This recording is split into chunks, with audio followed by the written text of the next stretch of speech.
Welcome in, everybody. Welcome into the Gaming Outpost Podcast. Good friend Pastor G going to be on with me today. Pastor G TV. Welcome in, friend. Love to finally get a chance to sit down with you. We've known each other for a few years. You've been doing digital ministry. I've been doing gaming ministry, and you've migrated over to doing some gaming stuff. And I love that. So why don't you start with why did you shift into doing ministry online?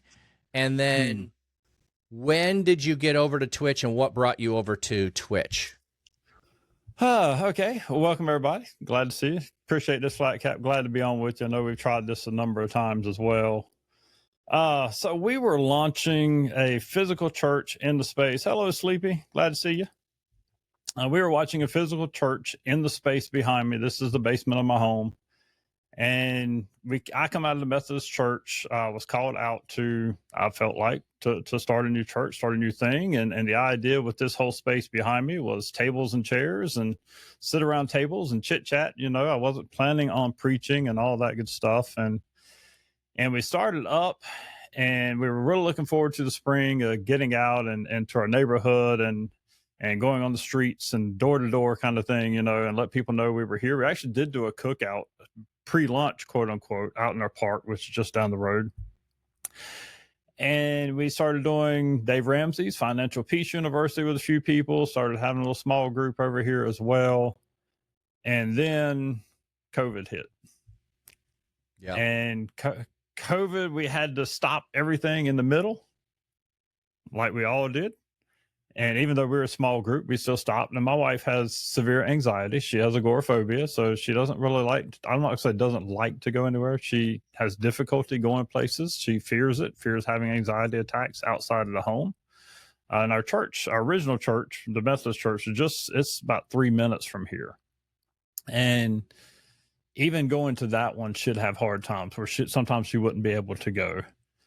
And so I was really thinking, you know, when we started this, it was going to be great because we got people coming over here. It's going to help her, you know, community, not being alone, all that good stuff. And then COVID hit. And so we canceled everything. And it took me a while, you know, it's like for the first few weeks, we didn't know what to do. And I was saying, like, you know, I don't want to go online. You know, I was really anti going online, not just because it's church online. I was just like, it's not what I want to do, you know. I want us to get back into the meeting together and all that. And so we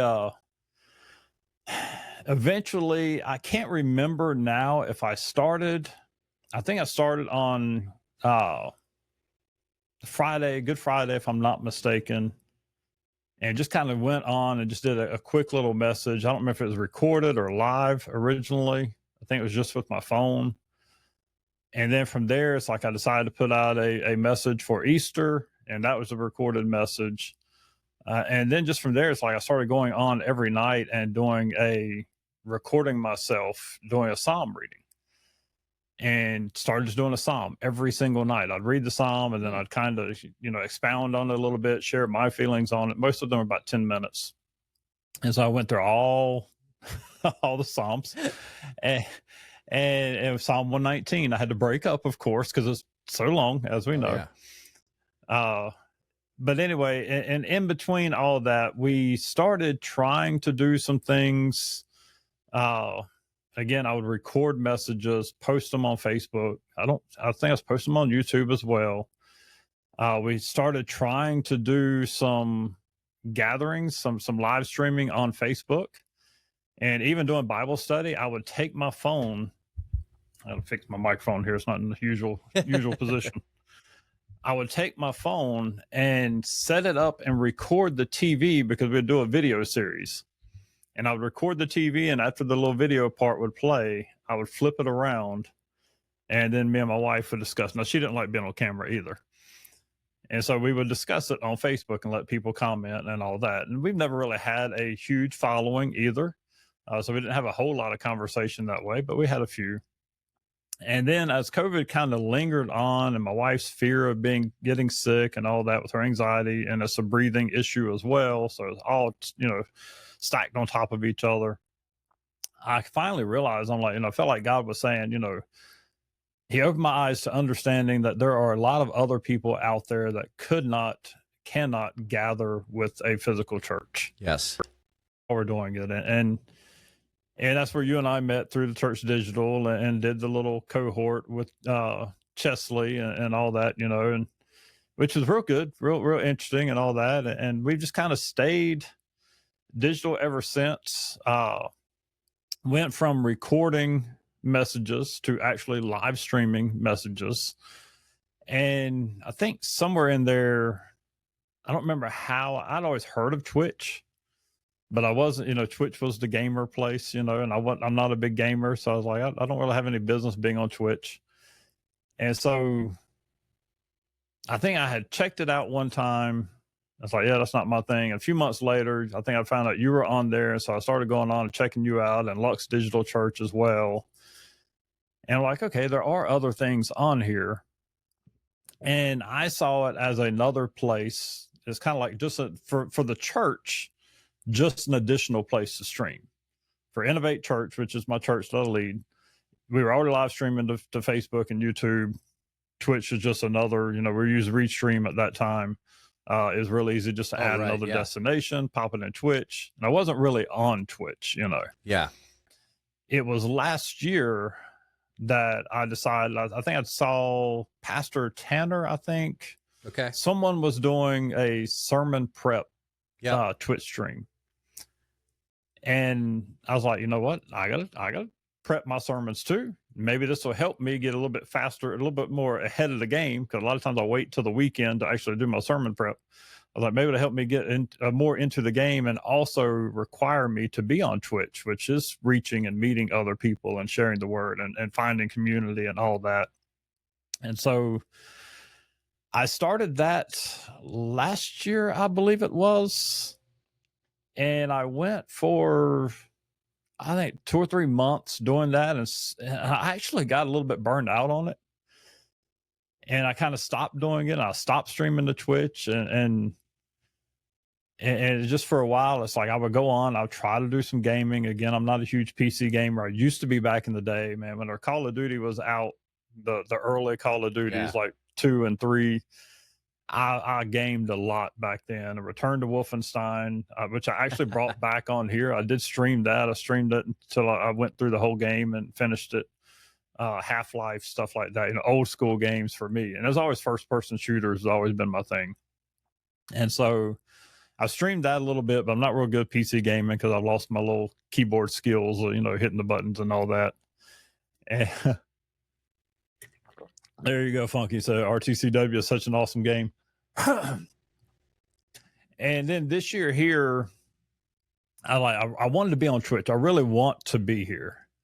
And it's just a matter of finding time for me to be on here and a reason to be on here other than just streaming and trying to reach people, because it's hard to fit in another night. We do church on Sunday night. We do Bible study during the week on Thursday. I have city council meetings because I work for my city here every other Monday, basically. Plus trying to do all the stuff around the house. I'm the one that goes out and gets groceries and everything else. And I do the cooking and all that good stuff. So life is busy, and I want to make sure that I take care of myself, that I have rest time throughout the week. And I needed to have a real something to do on Twitch, not just come on here and game, because again, I don't do a whole lot of that. And so this year here, a couple guys in my church through the Alpha video series, we decided we're going to try to get in better health, which I always have worked out off and on anyway, and try to take care of myself halfway decently. And I'm like, okay, that's going to be good. Let's promise we'll do 3 days a week. And I was already thinking of doing this anyway. And then I started streaming this year at the beginning of the year, actually the day before the beginning, workout stream, Monday, Wednesday, and Friday nights. And during,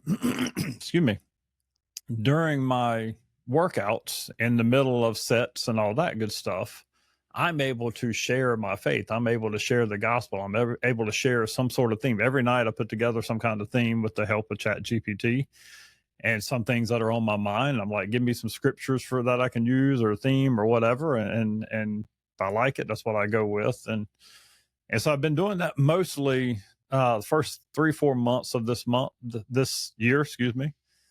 And then even that, it's like we changed. We started doing another alpha series on a Tuesday night. That took up another night, plus springtime, and it meant getting out in the yard. Yeah. So I'm like, I'm going to take a 2-week break, figure out my schedule. I ended up being off of here for about 6 weeks. And in that time, I even tried to do a YouTube channel as well on the same topic. And I missed the community. I missed the back and forth chit chat on here. And so just about 2 weeks ago, I finally got back on a Friday night. And then now I'm back to trying to do the Monday, Wednesday, Friday. But for the church, it became, again, it was just a place to stream originally.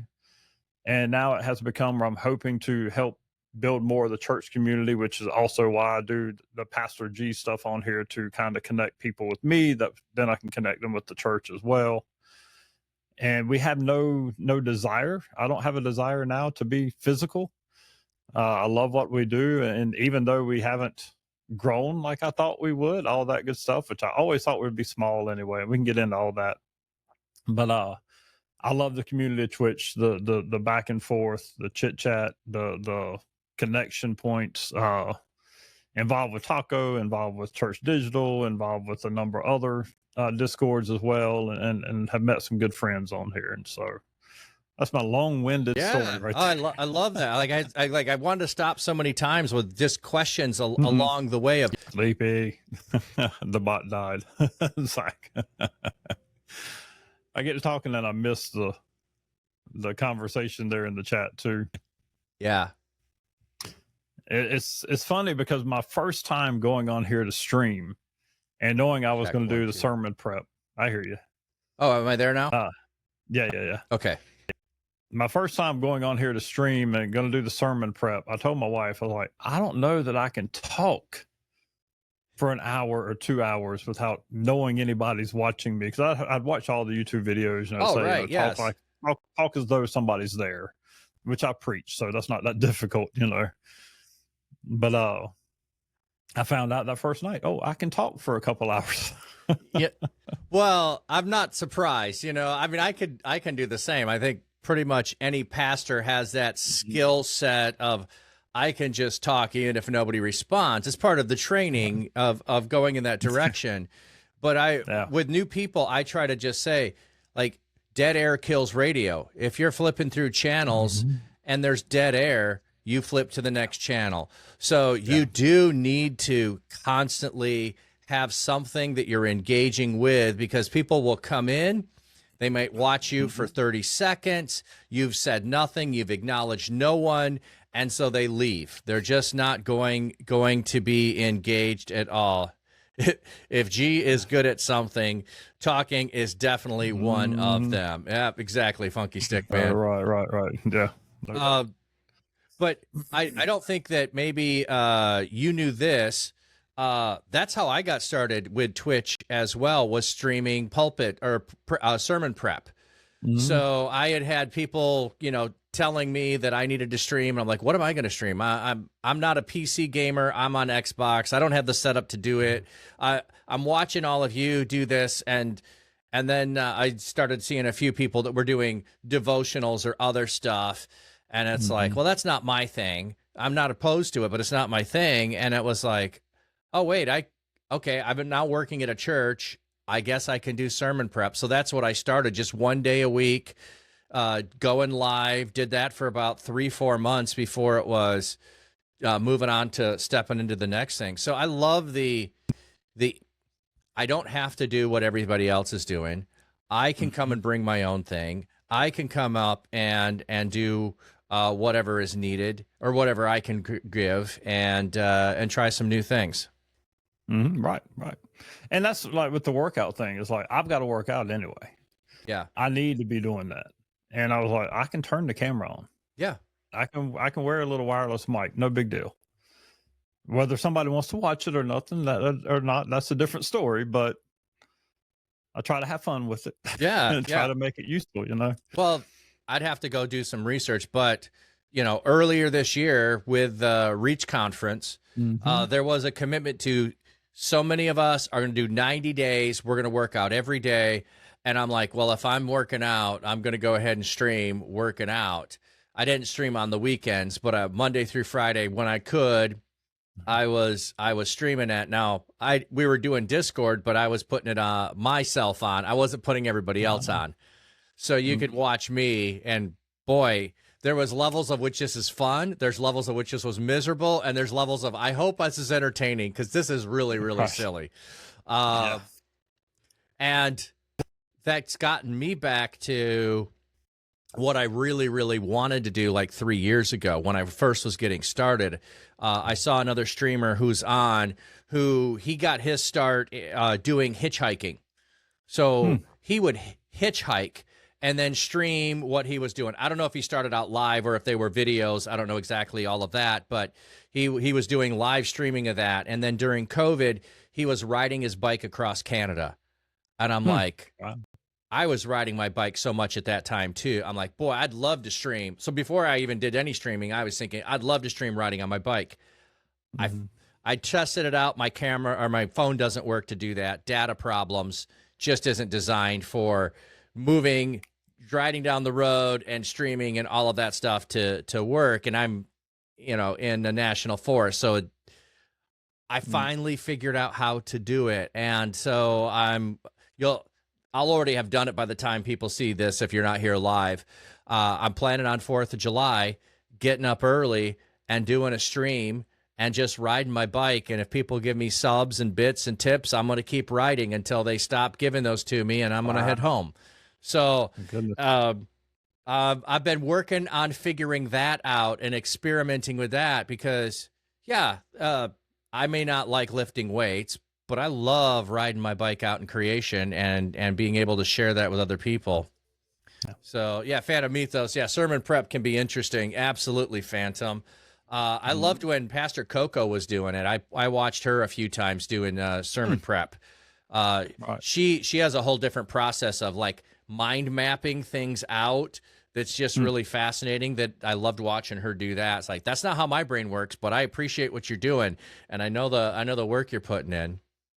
I think part of my thing was I wasn't getting much of the prep part done as much as it was becoming more of and it's where I got the name, the whole, I couldn't get Pastor G to begin with. So if I was Let's See with Pastor G because the idea was let's see what's in the word. Let's see what we can find in it. And so that's kind of why I started out that way. And found out I wasn't keeping notes, all that good stuff was difficult. It was just all having to stay up in your head, But and I had actually I think I was scrolling through Twitch yesterday or the other day, and I think you were trying to do your bike test out there stream. It looked pretty good. Yeah. I guess I tried one platform, did a couple of test runs, and someone else said there's a better platform for doing it to do that connection.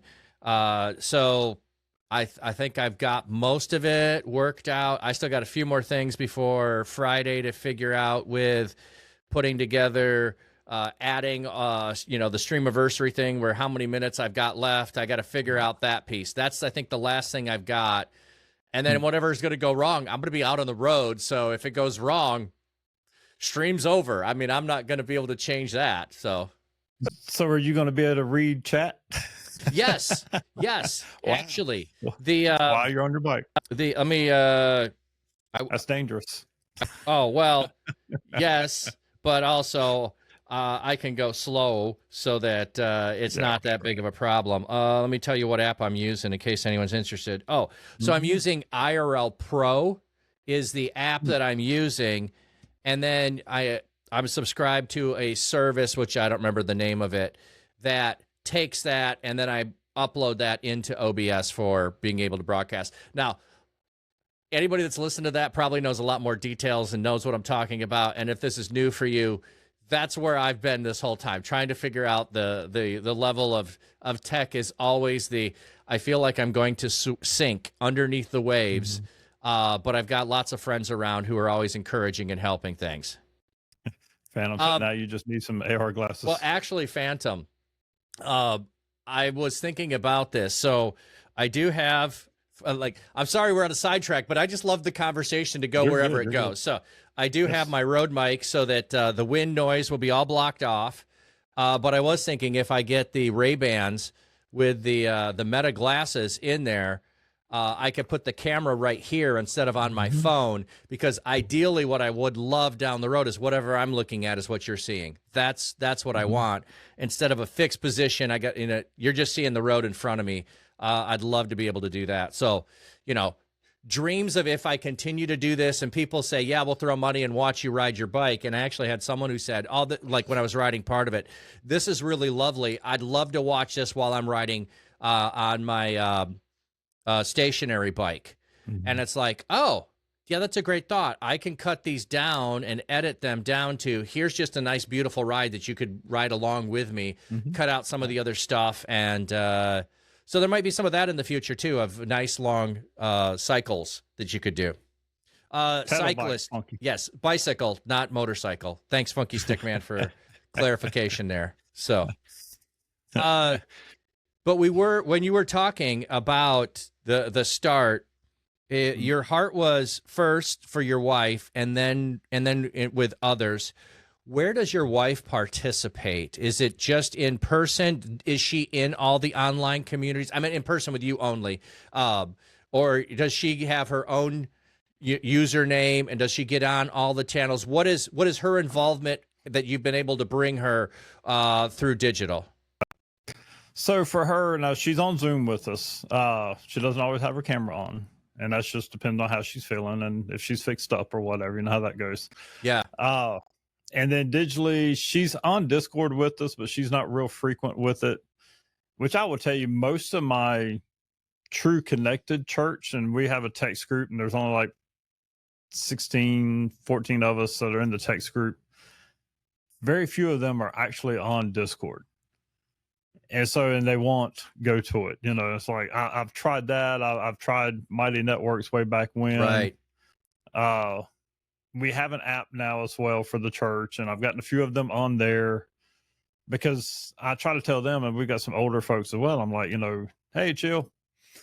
It's like, it's not safe for us to really bring other people into a text group, because then we're giving our number out. Right. And I'm afraid sometime or later that's going to cause an issue. And so I've been wanting them to go to Discord, because, you can do so many different things in Discord. And I see it as being our offline, always online church. Right. I mean, my dream is for Discord to be the place that people can go whenever they're struggling or whatever, any time of the day or night, and they can post and somebody's going to respond other than just me. Yeah. And so it's slowly picking up here and there. A few of us have gotten on it recently. But some of them they're just not going to. And like, even I think a couple Sundays ago, we're looking at Acts 2:42 and the being devoted to the church and being devoted to the word and the fellowship together and all that. And so I talk about being devoted to the community, being devoted to the church. And I after church, I continued to stream, and I was like, let me walk y'all through Discord. Yeah. And so I did that on stream, and a couple of them actually 3 or 4 of them actually went ahead and joined Discord from Fantastic. that. And so that was good. And I've got a little more activity there. But like I said, some of them's not going to go to the app and all that. And so I'm just trying to be, I always tell everyone when we're live streaming or when we're on Zoom, whatever, you come and show up how you feel comfortable. You connect with us how you feel comfortable. If you're not comfortable turning your mic on and your camera on, that's no problem. If you just want to just lurk, that's no problem. I just want you to be there and be part of the community and understand, we provide a safe place and a place that others will love and care for and pray for you and all that. So it's really understanding that there are people out there that are not going to be comfortable in many spaces at all. Yeah. And so whatever it takes for them to connect, and that's what, Twitch is known for, the more kind of sit in the back or outcast kind of people. I'm introverted myself, and I know I don't sound like it. I don't put that forth very often, but I'm always thinking of what other people are thinking of me, or what am I saying, or whatever, constantly, the mind's constantly working there. And so I know what it's like to go into a new space. It's like even coming on here with you, I have anxiety. I have anxiety every time I turn the camera on and the mic on and start a stream. And just like, in church and getting up and preaching, you have anxiety every time, just about, for most of us. Yeah. And so I can understand having to go through that. And I want to lower the barrier for people as much as possible in that way. Yeah, there definitely is. Yeah, kill that imposter syndrome, man. Well, Right. It's not funky stickman. It's not entirely imposter syndrome. What it is a level of appreciation for what we're doing. For like this is how I viewed it as a pastor before I was a pastor. When I was doing drama ministry, it was I get nervous because I care about what I'm doing. Right. And if I didn't care, then I well, whatever. It doesn't matter. I would have now there's a level of comfortability and I'm doing it regularly. The anxiety level is lower. But every time there's that new thing, there's that little level of it creeps in of it's not necessarily imposter syndrome, but it's just a level of I really know what I'm doing makes a difference for people. And I don't want to do it poorly. I want to do my very best. Right. I like right now we've got some tech issues going on. They're driving me nuts, and I just like I know, right? It's I want to play. I want to mess with things. I want to mess with things. I want to make it better. I want to fix it all, and I've done the best I can, and we're moving forward. And I'll keep trying, and I'll keep working on it, and get 1% better every day. Right. And that's one thing, even with streaming on here, and it's funny, I was listening to Taco the other day, Christian Ninja, and he was talking about style and how, many of us have our panels and everything up, look at our overlays looking absolutely wonderful. And we're small creators, but then some of the big creators have everything just kind of like just plain, nothing big, it's like, and some people wonder about that. Sometimes it's like, I even wonder, like, have I made it too pretty? Have I dressed things up too much kind of stuff, and again, always thinking about what everybody else is concerned with whenever I really don't need to be concerned with. They're more interested in the content and the things that we're bringing and us being real and open with them. And I'm not everybody's cup of tea, and that's fine. I know that. No, well, I think that's one of the beautiful things that Twitch has is that there is so much variety. Like you have gamers that are just gaming. Then you have all the genres within gaming that are gamers. And then you have art stream, you have crafting streams, you have just talking streams, you have podcast streams. There is no end. And if there's enough people doing it, they'll create a new category for it. So, there's fitness streams. We both were talking about that earlier. So there's whole levels, and you've talked about being in multiple different places in YouTube and in Facebook. So you didn't have any connections with your community in Facebook? Because Facebook is a better job of connecting. And YouTube, I know, is more of I go there to watch things, and maybe I respond, but I'm not looking for community in YouTube. So did you have any luck in Facebook? I didn't have much luck with people connecting with us outside of the stream. Yeah. And that's kind of the thing. It's like with our text group, we're all very well connected. It's just I would like to move them to a safer platform, and for some reason, and I never know, and I can wrestle with this, like I said, and whenever I stepped out and was going to start our church, I always said we were never going to be a big church. I figured 20 people max, and I mean, I'm talking about trying to do it here, number one. And then number two, I was looking at trying not to be a preaching all the time kind of pastor. I really wanted us to sit around tables and talk and chit chat and all that good stuff. And, I looked at like Tampa Underground and people like them and knew they had conversation time and all that good stuff. And Imagine Church is another one. They have a conversation break. And so I was looking into that kind of idea. And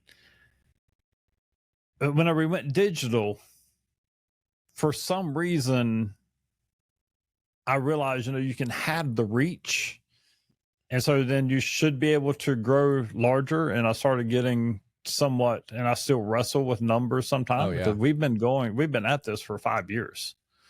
Like I say, since COVID, pretty much, we've been some form of digital church.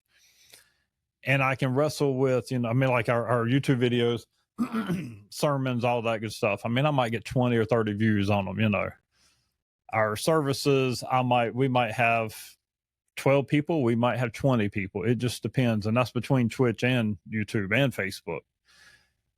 And so I can look into myself personally and say, is there something I'm doing wrong? Is there some reason why, I'm not growing? Is there some reason why the church isn't gathering other people or connecting with other people? And God has always told me, he's always told me from the beginning, and I've heard this word time and time again, that he will build his church. Yep. But yet I've still wrestled with how much do I reach out? And I've tried ads, everything. In the early days, I was trying ads and all that good stuff. And now it's like, I realize if you've ever led church, I know you've been a pastor, I'm kind of speaking to some of those other ones out there, the demands that the church people can put on you. And we've got such a small group that they're not huge right now, but sometimes they flare up, Yeah. I can't imagine right now with my career and everything else in my life having 50, 100 or whatever, size. And so I kind of feel like now, it's just realizing that it's God's blessing in a sense, keeping us small and trusting him and his growth. And I've definitely matured throughout the years as well, where I might have done some things wrong prior if I would have had, the quote unquote fame, whatever. Yeah. Yeah. And so it's like, now I've always looked at just trying to be what he wants, where he wants me to be. And I branch out from time to time, trying other things. Just like whenever I first started the Twitch stream for my personal, for Pastor G channel, and I did VR as well, I told my church people, I was like, I'm going fishing. Like, I'm just trying to see if there's people out there that we can reach or that we need to be there for. And so that's been kind of what I've been doing for the last number of years, Yeah. Yeah.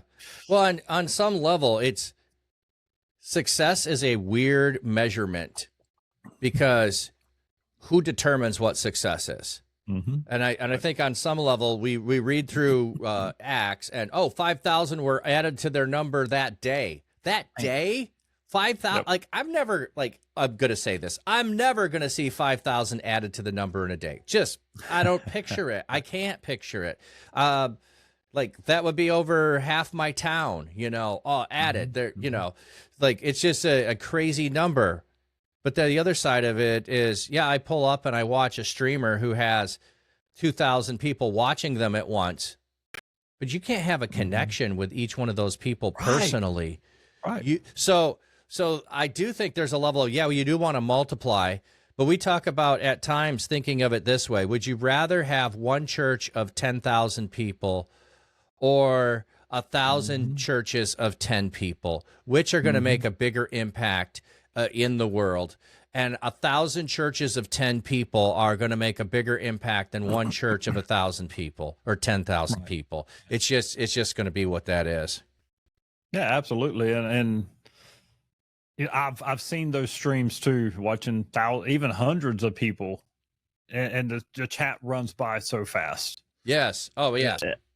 I don't think at that point you have a connection. I think they're just watching you because they liked you. Yeah. And you can't really have a conversation. Oh, yeah. The streamer, when you have, I say, when you have 100, you probably can keep up with chat, because not everybody's chatting. And you can put it in slow mode. But you when you get past a certain level, you can no longer participate in it, and you rely on other people to do the work. It's not that different from a church of 10,000 people. The pastor doesn't have a relationship with the average person in the pew. They have a relationship with leaders, and those leaders have relationships between 100 and 200 people who are in there.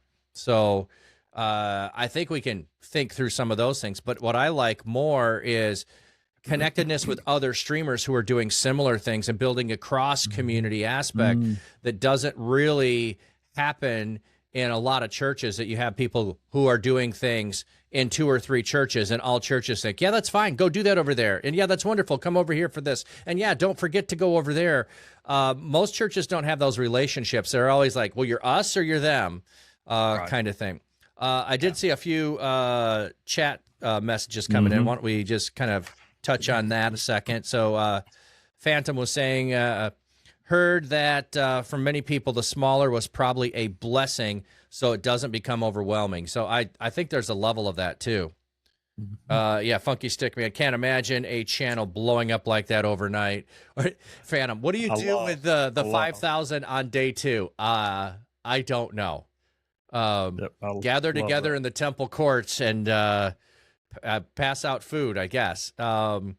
Zach, I see streamers with 100 plus or 1,000 people on streams, and they ignore the chat most of the time. Yeah, part of it is, Zach, they can't fully get to it. I know, for instance, Lux Digital Church, when the chat's blowing up and they're in the middle of the service, they have someone who is pointing out different things to recognize. Or, Pastor G, I see you pulling up on screen certain things and hitting them. I haven't figured that one out yet. So I love to watch other people who are newer than me figure out stuff. Like, I didn't know how to do that. I need to figure that out. Yeah, you can't physically follow chat with thousands of people in it. No, you just can't. That's one of the things Ecamm offers. Ah, okay. So Ecamm offers to click on it and it goes up. Okay. Yeah. And I don't have that. So, oh well. I'm learning. I'm learning, man. I'm playing around. So the learning is so much fun. Well, let's talk a little bit. Let's shift, because we're talking about the overcoming of things and that. What has been an obstacle that you've been able to overcome as you've been learning and growing in the space? The technology. I mean, really, it's figuring things out, and I am one that I will figure out something well enough to make it work. Right. And sadly, once I get it working and it's good enough, then I leave it alone. And in many ways, I need to learn to dig in a little deeper so I can get some of those more advanced kind of things done. It's like I talk about with Twitch and having the emotes and all that. I don't have none of that stuff set up yet. Custom this, that. No, I don't have anything. I did a overlay originally, and that was pretty much it. Other than that, it's just trying to, again, I wrestle with how to connect with others, how to be where they are. And I understand taking time out of my normal routine, so to speak.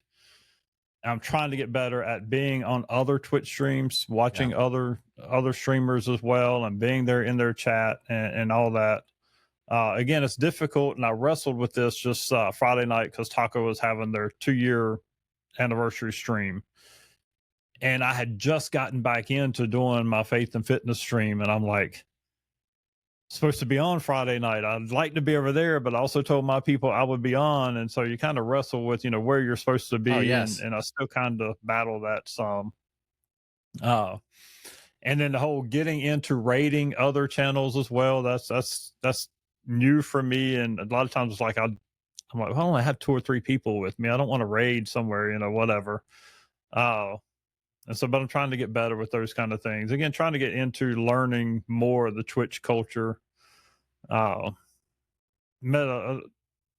Making great friends out there. Got some really supportive friends. Funky's sitting here watching us, Chill's on here. Chill actually attends our church as well. Funky does a little bit sometimes too. And I want to be, and I think that's kind of what it was. Like I was pulled in so many different directions, and maybe that's part of the overcoming, again, trying to gain an audience, trying to gain others.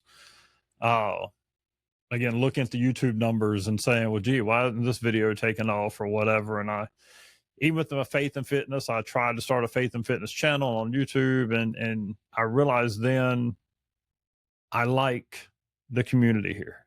Yeah. I love the community here. And once I started plugging in and catching up with some of those others again, and I think when a ukulele was on and she just popped in. Hello, ukulele. Hey, ukulele.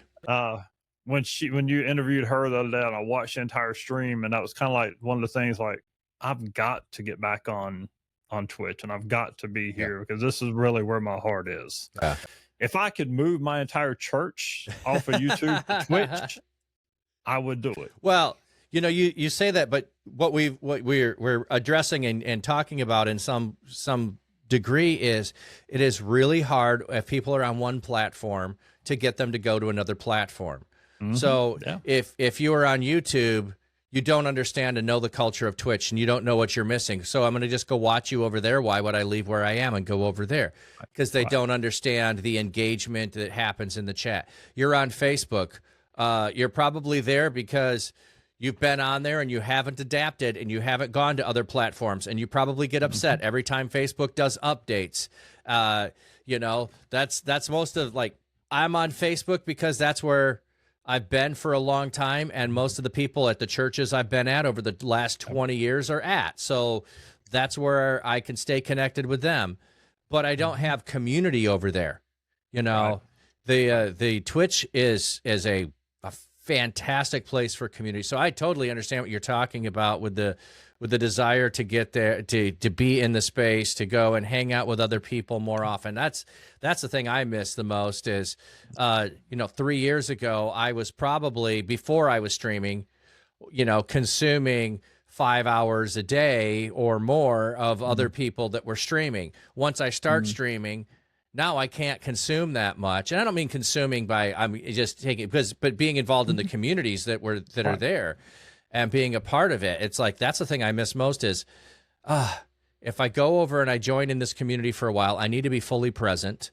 I mean, I'm nothing against lurkers and all of that. I'm saying if I'm taking my time and I'm there, I want to be fully present and doing those things, not focused on something else. Well, then that means this or other things to make my stream better don't happen.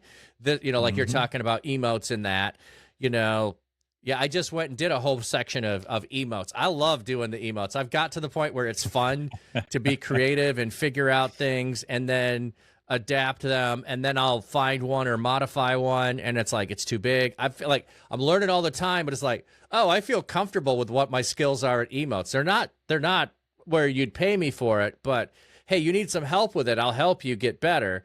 That kind of a skills. And then there's somebody out there that's even better, but yeah, it's right. It's the time involved, right? Yes. You got to choose where you're going to spend your time. And when we're streaming, we've got to have our stream going. Outside of that, I don't have a whole lot of time to connect with others. Again, I'm looking at doing. You do 5 days of streaming, right? Yeah. I'm basically doing 5 days of streaming myself, although they're not back to back to back, because I've got Monday, Wednesday, Friday, Sunday, but then I'm also on Zoom on Thursday. Oh yeah, that's a minimum. That's a minimum for me right now. We actually do a Friday hangout once a month as well, so that's another night that I'm also busy, and so it's hard to sit down and work on these things. Thankfully, I've got a place of employment where sometimes I can squeeze in a little extra time here to knock out a little something here or there, but to dress up things and to play around with technology, that's kind of part of my hope this week. Is like, I took this week off from work, and I'm like, I just switched to Ecamm, since I'm on the Mac side, and I'm looking at trying to get more set up on here like I had on OBS, and I didn't even have a profile for Twitch on here for my Pastor G Twitch until I just set it up for you and I went on. Oh, okay. And so I was still playing around trying to make sure I had mic and everything else. Whenever me and you were messaging back and forth in Discord. Yeah, you're like, I'll be there. I'll get it all set up. Just give me a minute. Trying to figure out the virtual camera and all that. And then I went to OBS because I'm like, I'm going to go back to OBS. I know it, And even it's like you have to go into another setting in the Mac to allow it to have the virtual camera. It's not just in OBS or not just in Ecamm. I had to allow the Mac to use that camera. Once I found it, I was good to go, but it took me a minute to figure it out. I'm like, oh no, what am I going to do? I told him I know OBS. I'm like, and I do, but I don't have a PC anymore. My laptop died on me just about 3 weeks ago, whatever. Okay. And so it's like, I don't have none of my PC stuff, and I've been using PC forever, and switching to this one's all new. I didn't realize OBS was just PC. I didn't know you couldn't use OBS on Mac. No, you can use it on Mac. Can. That's what I'm saying. Okay. I've got OBS on here, but the virtual camera I had not used on the Mac. Okay. And there's an additional setting, as there is on so many things, that Okay, I that had to makes go sense. in and find and give it permissions. And so Yeah, a lot of just people when they've last not done minute. this before, they're figuring out the OBS virtual cam permissions and how to do that. It takes a minute. It takes a minute. Funky Stickman, you use OBS on Linux. Yeah, I know of, I should say it this way. I run into more people on Twitch that are using Linux. I have never run into anybody in person that uses Linux.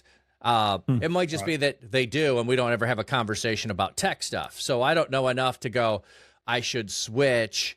And what would that learning curve be? There's sometimes it's like, I can tackle what I can tackle and keep learning slowly. A whole shift in something new sometimes is just completely overwhelming. So Absolutely. But we're always learning. And that's the thing, right? yes. Oh, totally. Always never content with not trying to figure something out yet. I'll say that. Yeah. Yeah, absolutely. Well, we talked about some obstacles that that we overcome and we keep working on. What are 2 or 3 stories of just unexpected, something happened, and it was either someone else blessing you or you being able to bless somebody else? So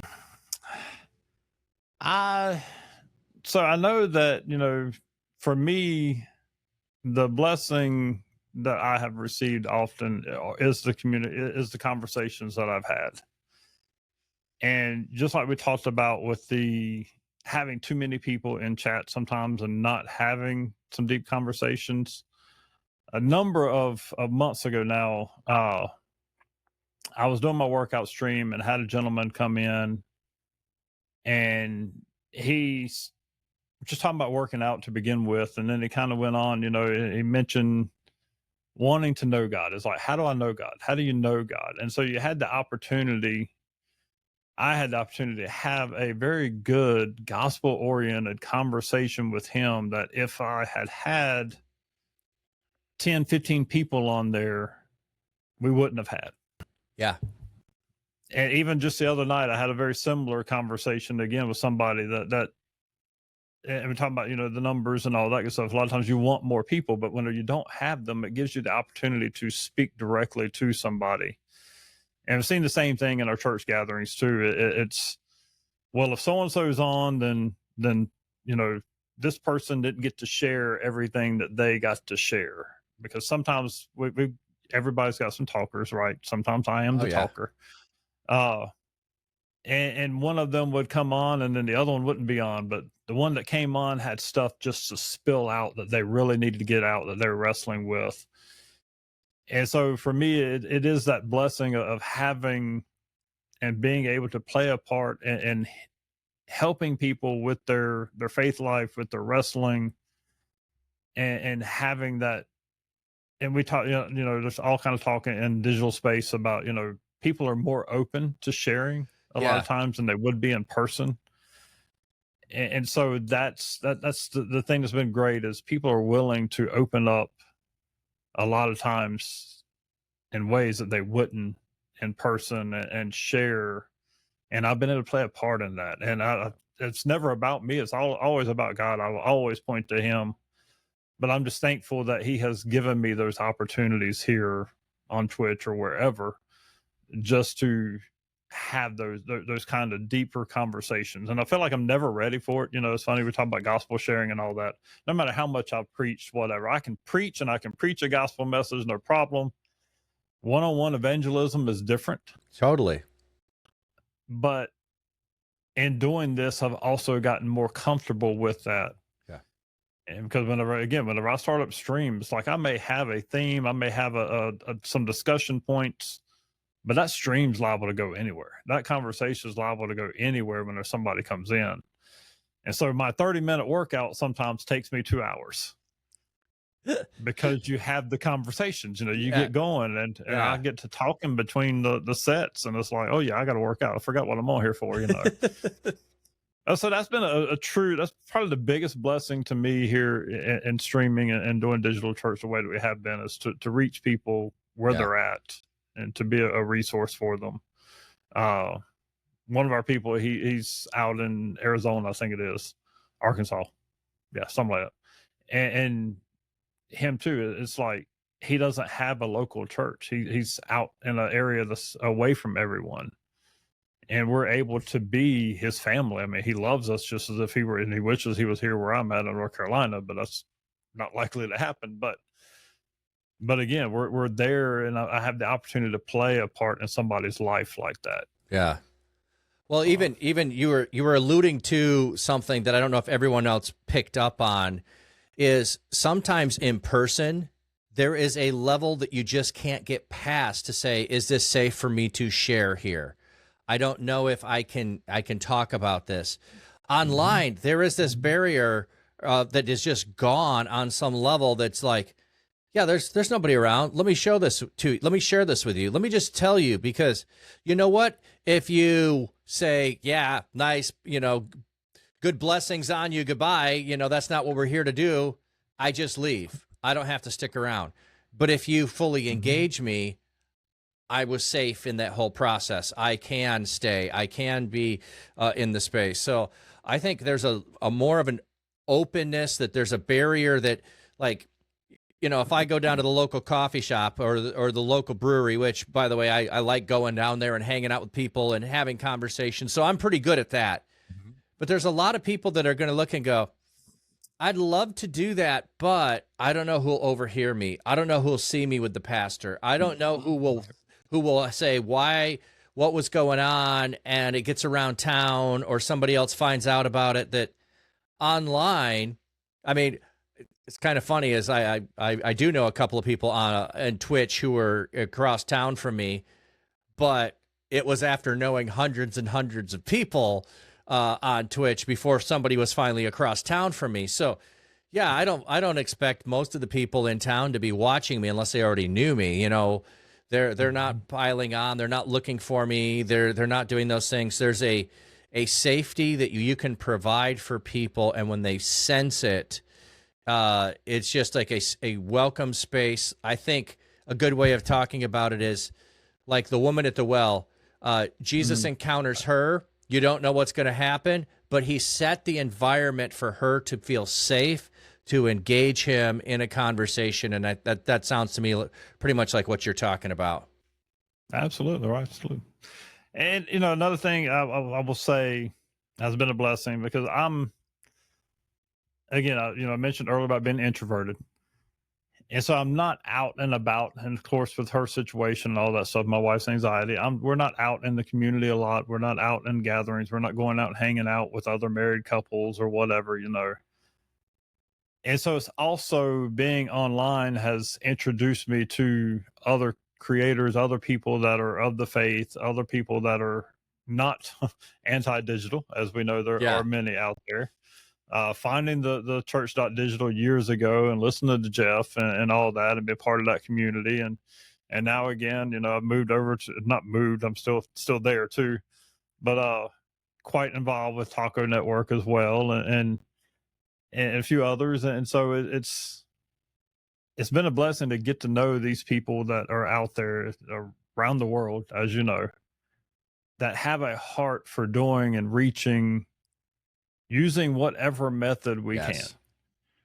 And be it digital, be it WhatsApp, be it Twitch, TikTok, whatever, nothing is sort of off limits, so to speak. And Twitch is Twitch was kind of scary when I first got on it. Because there are areas in there we don't need to be at, right? Yeah. And I've learned how to block a lot of that off of my own feed and all that good stuff. But it doesn't mean that the light doesn't need to be here. Yep. And I have seen so many other Christian streamers on here using whatever it is they do. One of my favorite people is Jamie Romoser, I think is his name. He is a BMX bike freestylist on here. I found him one night, and the dude just has a heart to share the gospel. And he's using he's the only one on here that I know of doing freestyle bike in his garage. Yeah, yeah, I know who you're talking about. I've watched him once or twice. Yeah, and he's such a great guy. I know there's other ladies on here that do the needlepoint stuff, and they're talking while doing that. You know, Armor of Faith being one of those. Ukulele, playing the ukulele. You know,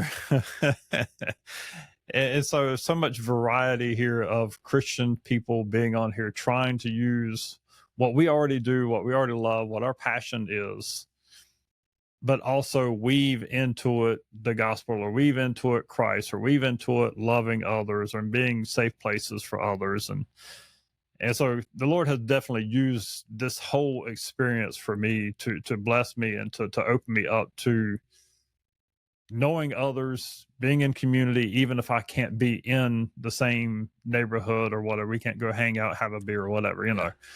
And so it's been an interesting journey to get me here on Twitch for sure. But I wouldn't have it any other way. I love what he's done for us. And so, well, on some level, what you were just describing and the number of people you were identifying, it's like, to me, that really describes what the church is supposed to be doing. Is while I'm going about my life, I am to be the light wherever I go. And if I'm going into digital spaces, I bring the light there. What's interesting, though, is and it's probably biased, but I see more people intentionally living out their faith in digital spaces than I have ever really seen people in the church world, because it would be I lived in a place where they had a Christian phone book because you needed your name in the Christian phone book. Or I should say yellow pages. There were no white pages. It was just the yellow pages. So if you were a Christian business, you needed to be in the yellow pages of the Christian book so that everybody knew that you were a Christian and we could go and support you. Right. And then maybe knowing a few of those people in that book and knowing that they are some of the scummiest people I've ever known. And they're in the book and attending church because it's beneficial to their lifestyle and it's beneficial to their pocketbook. But if somebody needed help without the tax write-off, they're not helping.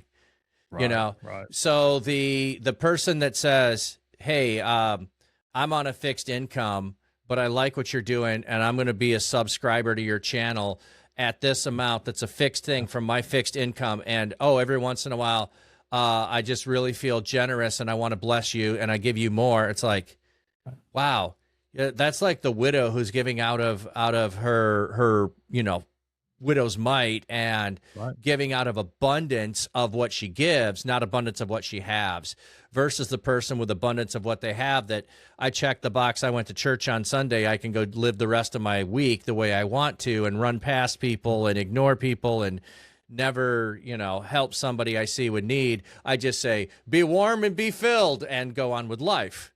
So what you're talking about there is, I think, what the whole church is supposed to do. I just think some of us who are in the digital space have figured out this place needs light, and I'm here, so I'll shine what light I have. Right. Yeah, it's interesting because you talk about, I come from a youth pastor background, and it was all about, a lot of common teaching was, hey, hang out with kids, take them and do what you're already doing in a lot of cases. Yeah. And you had to be careful in that, of course, we know. But I kind of can see that, and I just kind of clicked with this as you're talking there. I'm sort of doing that here. Yeah. While it may not be teenagers or whatever that's watching, whatever, I'm already doing, again, with my workout stream, I'm going to do it anyway.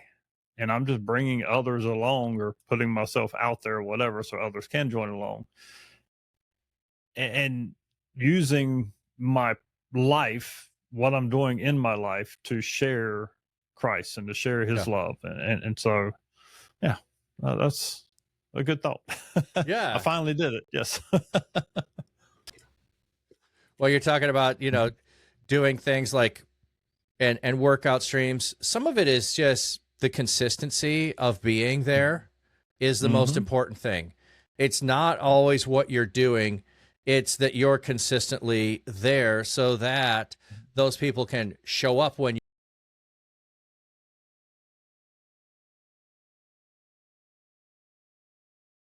Mr. G is going to be on.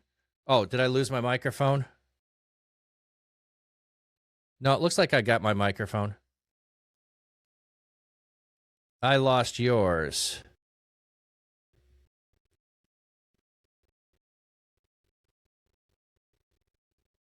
Avatars, it's wild. Okay, I lost your audio. I got you That whole back. VTuber thing, man, has been kind of crazy to me on here as well to see how that works, and I haven't figured that part out.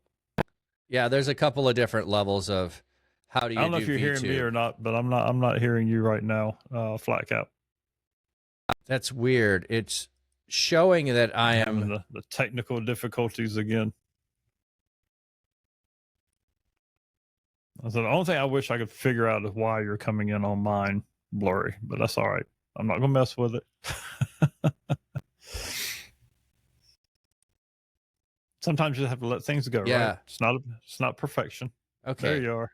So all I did was disconnect the mic and reconnect it. So it was showing me on my stream it was coming, but apparently it wasn't connecting to you on your side. So yeah, more scuff, just Satan trying to mess things up. Yeah, I'm feeling that a lot lately.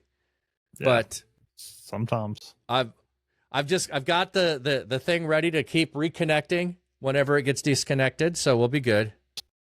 All good. That's it. Gotta have a plan. Yeah.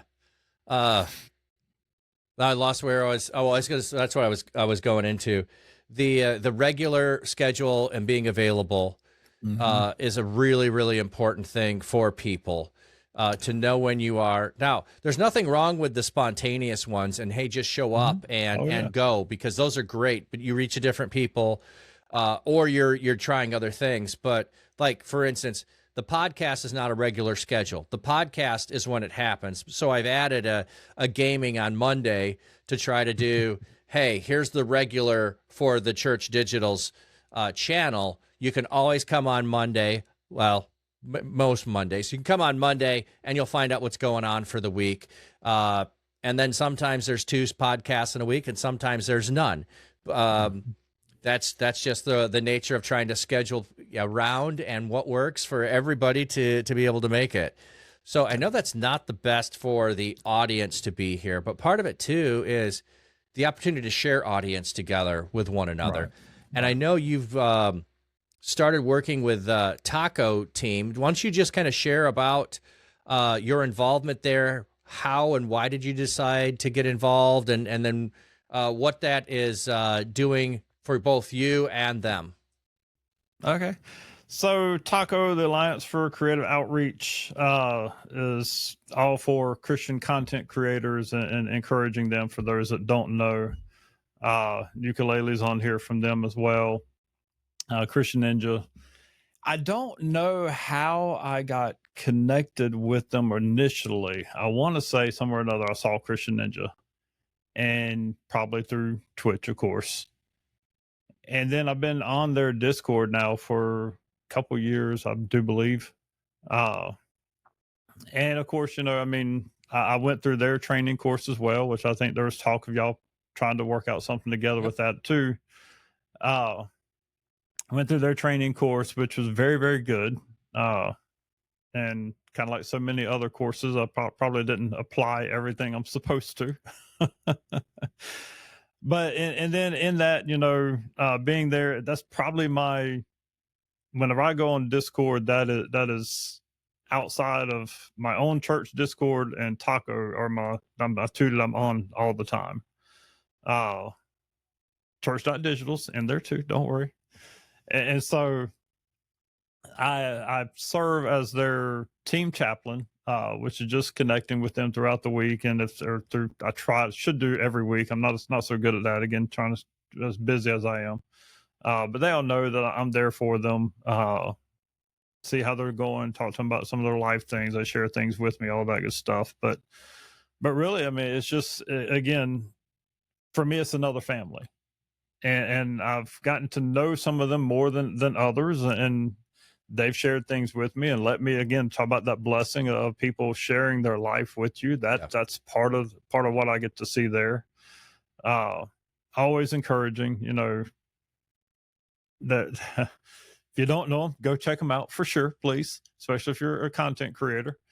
But it's another group that I wouldn't have known if I hadn't been on Twitch, if I hadn't been on Discord and all of that, and so again, it's people that God has brought into my life to help me out, because I was just telling somebody last night, I think, I can't remember who it was. Wasn't you, Funky? I can't remember who it was, but I was talking about ukulele, and I'm like, she's so wise. And I'm not saying it's just because she's on here, but I was truly telling someone last night during my workout stream that it's like, when I talk to her, she always has some kind of wisdom to share. And if you follow their Discord, she's all the time offering wisdom. And you see it here. I think she shared some things here as well. And same thing on Reach. Yeah. And it's like, I wouldn't know that. I wouldn't know her. I wouldn't receive that wisdom if I wasn't opened up, or what if Taco didn't come into my life. Let me say it that way. And so each one of them had their things, And so,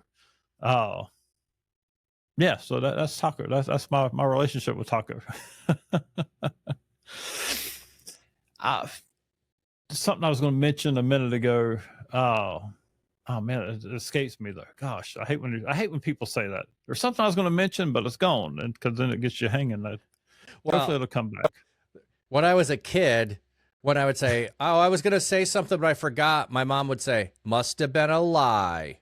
What? Like, no. How is that? Like, I don't know where she picked that up from. I've never heard anybody else in my life say that, but it's like, must have been a lie. She didn't say it that way. That's how I say it to my kids now, because like grandma picked it up. I picked it up for grandma, so I say that in jest. Must have been a lie. So I'm just, if anybody wants to pick that up, make it go viral, go for it. I think the older I get, the more I forget anyway. Oh, yes. Yes. Hey, Les Amy, welcome in. I'm glad to see you, Miss Amy. Must not have been important. Yeah. That's what I've always heard too. Yeah. Most people say, "Well, it must not have been important." No, my mom went further. It must have been a lie, because I couldn't remember what I was going to say. Like, no, I think I'd been okay if it would have been a lie. I probably would have remembered then. This was for. Right. Oh, now I remember. There we go. Because you're talking about showing up. Oh, yes. And so as I had mentioned, I took a little break from Twitch and from streaming, just because of my schedule change and all that good stuff. And it's interesting because it's like, even with the YouTube thing that I was trying, when I don't show up, or when I don't continuously put out content, quote unquote, I think of the people that may be looking for me. Right. I think of the people that I did have conversation with, or that did talk to me. My wife walking around outside, come to my door here. And so, it's that important to make sure that I am showing up, because I wonder, it's like, I did have a connection or two on the YouTube channel. I'm like, I wonder how they feel if I'm not, and maybe it's not a prideful thing. Like they're thinking about me, but I'm thinking about them, because if they come back looking for me, yeah, where'd I go? The conversation I was sharing earlier about the gentleman I had with months ago, I haven't seen him back yet since being back on stream. And I've only been back on stream for a couple of weeks now. Yep. But I'm hoping he comes back, because I want to know what's going on in his life. I want to know where he's been. I want to know how things are going for him in his search for Christ, and his search. And because he was talking about getting married and going to church and everything else, and his life was really on the verge of some real change. And then whenever we drop out of sight for them, and if we were the only ones they were connecting with, yeah, and then my heart breaks for them. It's like, come back. I want to know. I want you to know I'm still here, kind of thing. Because he didn't connect. I don't think he connected in Discord, and I don't know that he followed me or not. Yeah, but he did come on a number of nights in a row. Well, and so again, it's that idea of showing up. People get used to you being on. They start looking for you, hopefully. Yeah. There's that difference between the connection you're making and community. So they're on the periphery. They've made some connections, but they haven't fully joined into the community. And that can happen in different ways of being part of the community. But it does go both ways too, because I've had people that were mods of mine, and then life changed, and now they can't be a mod. They can't even lurk in my stream. They're just like disappeared, and it's like heartache to have lost that friendship that was so deep, because it was Monday through Friday, always there, always talking, always chatting, and then suddenly it's gone. For those that have made it over to Discord, which I think is a little bit more intimate community, it doesn't mean I would not do this if people don't make it there, because I know some people are like, I don't know it, I don't have one more thing to add, I'm not going to. There are those limitations, but every once in a while I just pull out and I go through my list and I go, who haven't I seen in a long time? Who do I need to reach out to? So I did that last month with, was my time I went through, and I sitting on an airplane or something like that's usually when I do, like, I got nothing else to do, I've only got my phone, who can I reach out to and connect with? I'll scroll back through old things, and it was like, oh wow, I had 3 years ago some IRL meetups in Orlando when I was at a conference for church planting. I was at Exponential Conference. And then it's like, wow, within 6 months, all of those people I met in Orlando were no longer watching me on Twitch. And so it's like, I'd reached out in between then on several of them, and some of them like racking my brain. Who was their streamer name? I remember their face because I met them in person because I got the photo, but now I can't put their face and their streamer name together anymore. So it was like, I reached out, and one of them got back and said, yeah, life's been really good. I changed jobs, had some other stuff going on. It was just like super cool to have that reconnection. So I just want to encourage you that it's not always you, and as a streamer, you need to be intentional of taking breaks when you need to. Just like somebody who's not a streamer, you don't work 80 hours a week for 5 years and think that your health is not, and your family and your relationships aren't going to struggle. Like when you do too much of one thing, something struggles. So just an encouragement there to you of, you got to do what's good for your family, got to do what's good for you. And then there's well, you also will have, we've got New Zealand in the house, and time zones and all of that stuff makes it difficult at different parts of the year to actually be together. Last Amy saying streaming is an act of faith, showing up and expecting God to move. Yeah, that's just it. We show up and then let God do what's going to happen in the space. And that's the thing, I was there thinking as well. And I mean, what do we teach in church when you're in a physical church? It's notice who isn't there. Who have you not seen in the past few weeks? And as the pastor or somebody in the church, do you have time to reach out to them to see where they're at? And so I think that's the same thing on our streams. You know who your regulars are. You know who usually shows up. You know who your mods are, all that good stuff. And if they all of a sudden stop showing up, then maybe that is the encouragement for us to remember them, to reach out to them if we have the ability to do. And I know a lot of us do. But yeah, that whole act of faith and showing up, and I take that responsibility. Again, I didn't mean to be off as long as I was, and then my path kind of started going a different way, and I started thinking of another thing I could do just because of my time. That was really the issue. It's like, it's real easy to sit down and record something with a camera or whatever versus streaming for 2 hours, because I can record something, 10, 15 minutes, no big deal, but then I have to go and edit it, whatever. And I was trying some things, and I still want to try some of those things as well. You talk about IRL streaming, I've thought about that many times, because when I take my dog for a walk, the same thing. It's like during my break from Twitch, I bought a little DJI Osmo Action 5, little, action camera, because I was like, well, I can, but my phone is too bouncy. I did try that one time. Yeah. But with it, it's like the stabilization, everything's great. And so I was like, I can record what's on my mind, what God is either showing me, revealing to me, or some kind of encouragement. And then I can post that up as a vlog or whatever. But a while back, I had considered the whole streaming IRL. I'm like, how can I do that because the comments on there are very small if you're trying to watch yourself or see the stream. Maybe you can help me out with that one day. Well, here, I'm going to go ahead and put this in the chat. So BellaBox is what I'm using. So BellaBox will put, so once you need to subscribe in order to be able to do it. So it's $10 a month is the subscription. So I went ahead and signed up for that. So it does cloud is what it's doing.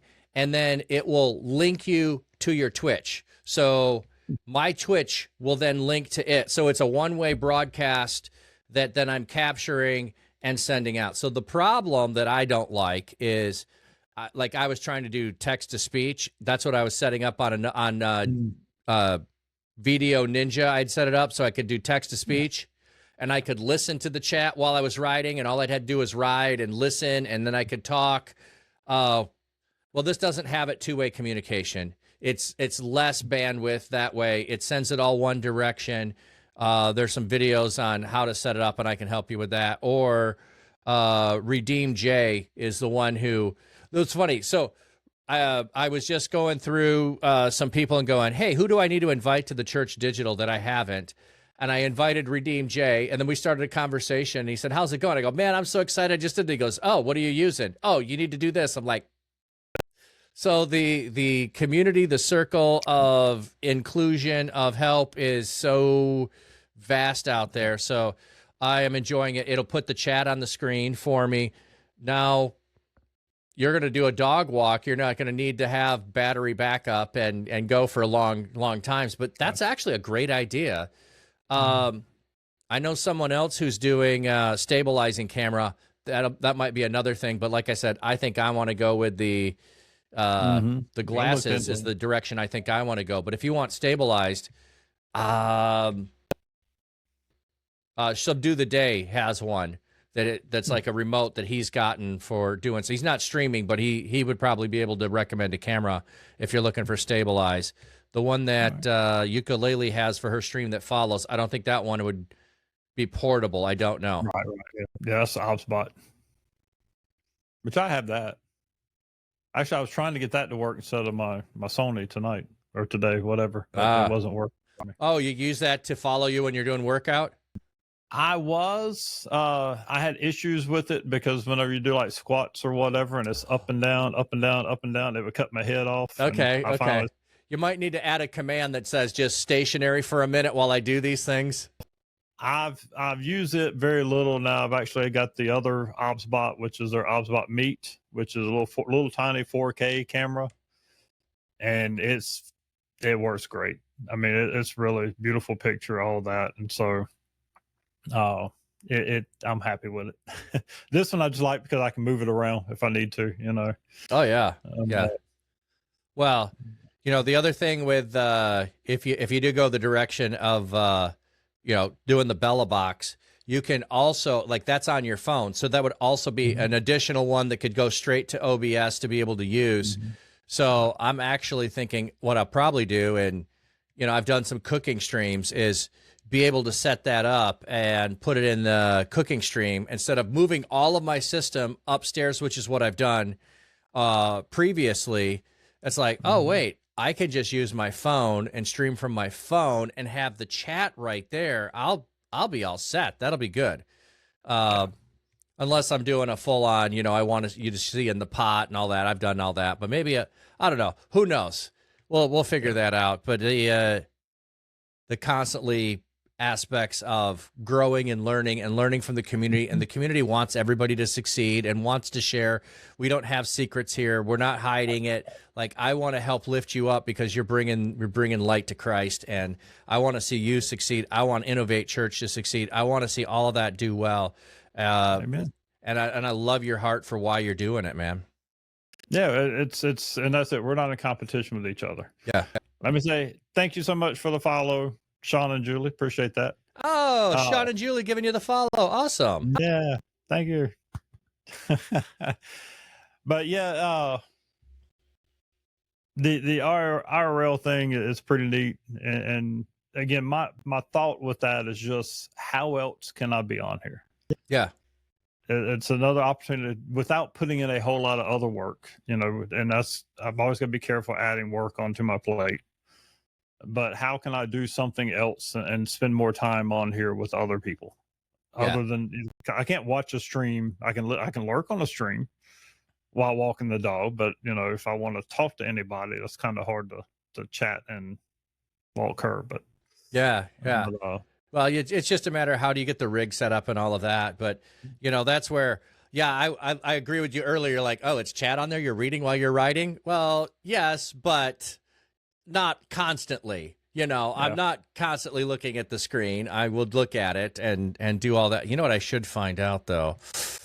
We have not text and drive laws and no touch phone.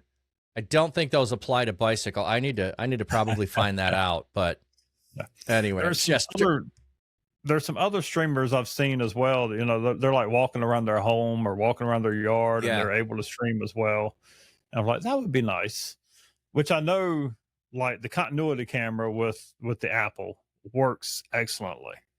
I actually set up that for a couple of nights for my stream because I've got wires run over there for my cameras, and I can do it wirelessly that way.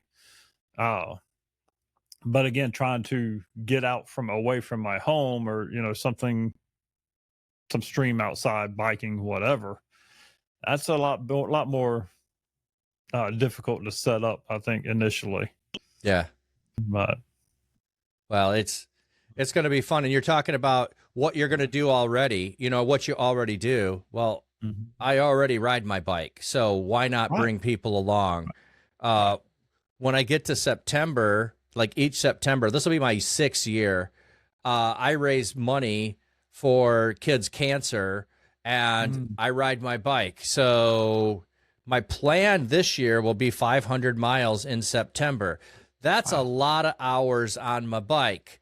So I would absolutely love to have everyone ride along for 500 miles. I may not stream everything all summer long, but when I get to September, I absolutely want to stream every minute of that riding that I'm doing for charity. I think it would be super fun to do that.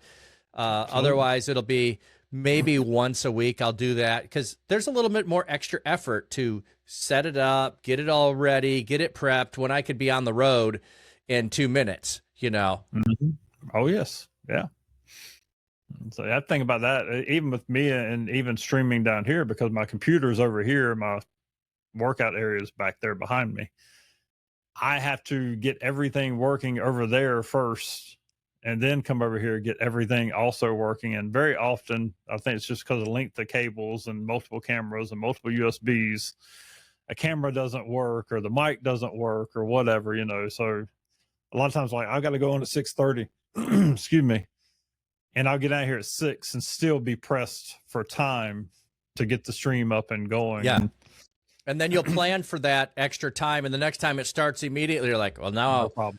Yeah, I guess we're going early. Yeah, do that too, right? Definitely.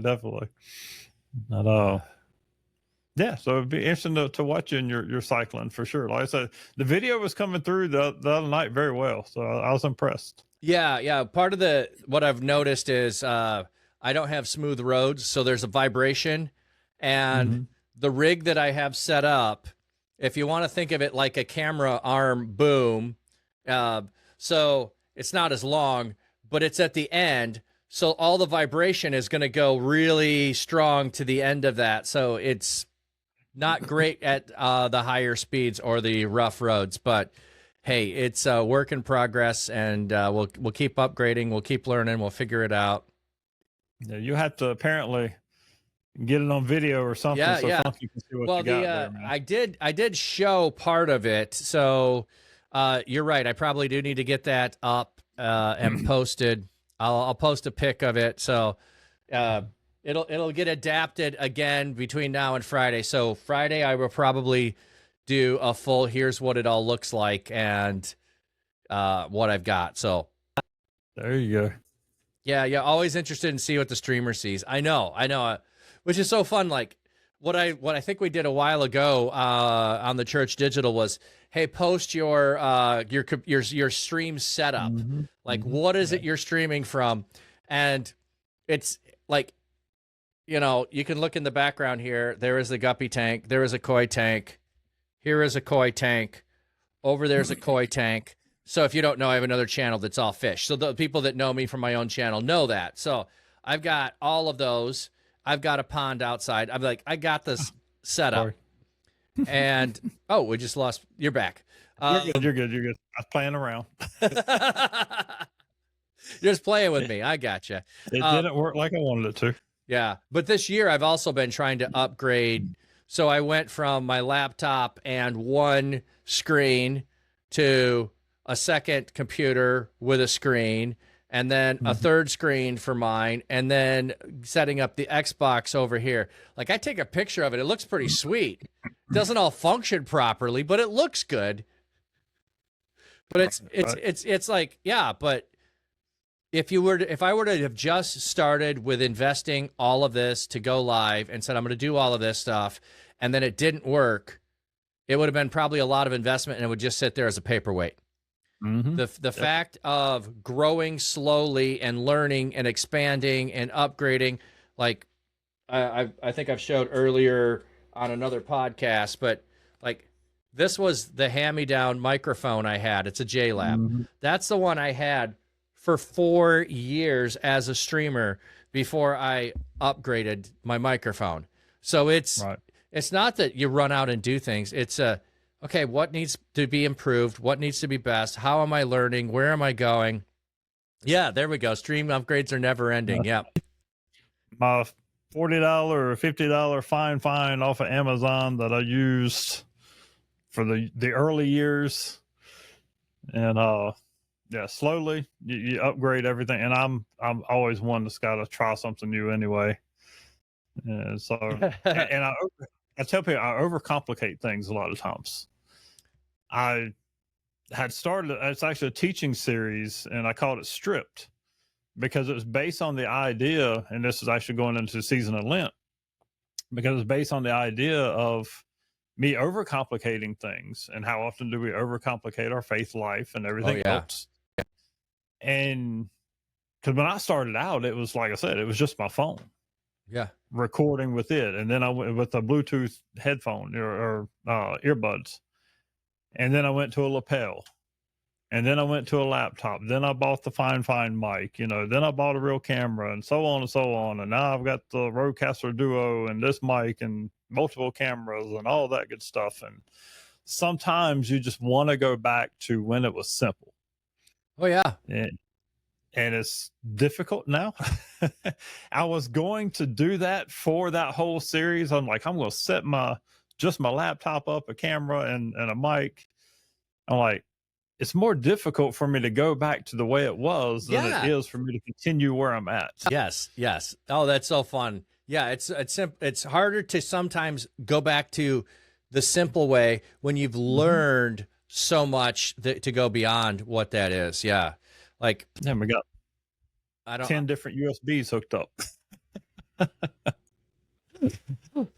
I was gonna say, I don't know if I have that many, but I probably do. I probably have close to that many, or they're wireless if they're not USB connected. Right, yeah. So I've got multiple docks, and so yeah. We were having a conversation. So just thinking about this too, the people on the other end. We were having a conversation last night of thinking about globally what people use for a device. And the majority of the world is just going to be on a phone. So the fact that you can go live on a phone and people can watch you on a phone and they have you in the palm of their hand makes your reach beyond anything that you could plan for. You know, what places you might be showing up for, who might be there who's in need of someone to talk to or listen to at that time. It's just amazing what God can do in those moments and spaces of things that are happening. We think we got to have the latest and greatest. Yeah. But in truth, yeah, the phone works great. Yeah, I'm not trying to have the latest and greatest because I think I need to have it. I'm struggling with what I have, so Right. I get that too. so I've at the point of like I'm still having all the way through this conversation the robot voice in my ear and going, okay, what did you say? Is that?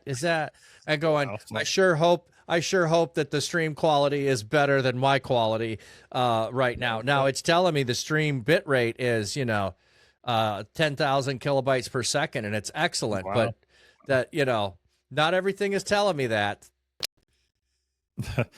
Amy, how do streamers not have their home powers overloaded? Yeah, and all the power turned off. I wonder about that too at times. The amount of power that it takes and it uses to have all. Well, and my wife also works from home, so there is not a time of day when we're not connected to the internet. Honestly, hey, Luces, welcome. Hey, Luces, that's right. Yeah, welcome, dear. Glad to see you. Yeah, I say, and my wife she keeps a little child during the day. Some days of the week she had him here, and I'm thinking, yeah, we have YouTube going on upstairs, TV, everything. I'm down here, lights on, streaming, everything in the basement's on. It's 90-something degrees outside. Oh yeah. So yeah, talk about power. Yeah. Yeah. Well, there was talking about power. I know someone who has been doing digital ministry, and over the last, I don't know if it's 3 years or 4 years, the town they were in, and they're in another country, the town they were in lost their transmitter or their transformer, and there was no power to the town.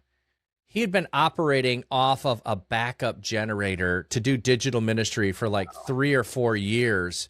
And I only found out he was running off of a backup generator maybe a year ago or something. And I was like, you've been doing this and you've been in digital ministry and you've been called by God to do it. Like the obstacles that we have to deal with are only obstacles when we view them as obstacles.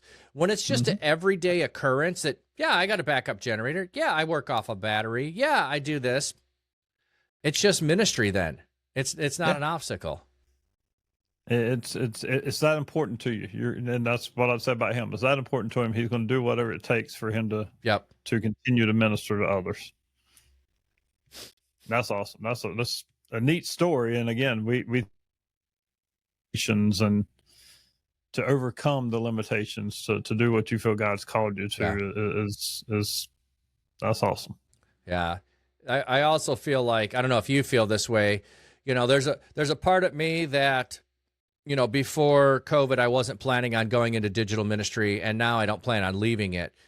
But there was a part at which it was like, okay, I'll retire at some point. I don't know what I'll do after I retire. I wasn't planning it yet. But it was just start to creep into your mind at times like, oh, what should I plan? What should I think about? What could I do? Now I have like, oh, sure, I might retire. You know what? I'm probably still going to do the exact same thing. Yep. I'm going to get up. I'm going to go stream. I'm going to go live, and I'm going to hang out with people. Yep. I might change my schedule. I might do other stuff. I might do less. I might do more. Who knows? I'll have complete freedom to continue to do ministry wherever God calls me at that time. I don't know if Twitch will still be around at that time. There might be another platform, but whatever it is, like now that this is in front of me, there'll be seasons where it'll be more. There'll be seasons where it's less, but there won't be a season where I go, all right, I'm done with ministry. Let's just go talk to people in person. Let's not hang out online. There is so much joy in the relationships with people that I would be missing, and I won't have to be missing them. Right. And I've it's funny. We've talked about that before because with her anxiety and stuff, we've talked about doing an RV thing at some point or whatever, so she has her house on wheels, so to speak. And I'm like, yeah, we can be Innovate Church anywhere. We can take it with us. We can go anywhere and do anything. And I will have retirement in a number of years as well. And I've always said, when I retire, it's just an opportunity to do what I really want to do, which for me has been ministry for a number of years, and it allows me to put more focus into that. And yeah, we'll stream. We'll do this for as long as I can imagine right now, and from wherever we can. Yeah, yeah. Well, that was one reason I did get the PC to be, or the laptop to begin with, was the ability to go and do it from any place wherever I'm moving, and it's been fantastic that way. The problem is it needs to be stripped down, and it doesn't work for doing the, let's stream together kind of a thing. It just bogs it down for some reason. Versus if I'm just doing my own, I'm good. It's the, and now I feel really spoiled. The fiber that I have, it's fantastic. It's not that excuse anymore, unless I go to my mom's house where she has basically dial up. It's not dial up, but it's not much better than dial up. I can't stream from there. So right. Yeah, so fiber makes a big difference, doesn't it? Oh yeah, it's amazing. I've had people tell me you don't need as much as you have. I go, I don't care. It was the same price. So I hear you. What are you on? I'm on is it 5 gigabytes? 5 gig. Okay, I can only get 1 gig here right now. Yeah. Well, when it just became available like 2 months ago, maybe 3. Before that, I didn't have access to it. So they were offering, anybody who would sign up as soon as it went in, super deals. So I'm paying like $100 a month for 5 gigabytes. I was paying $100 a month for 500 megabytes.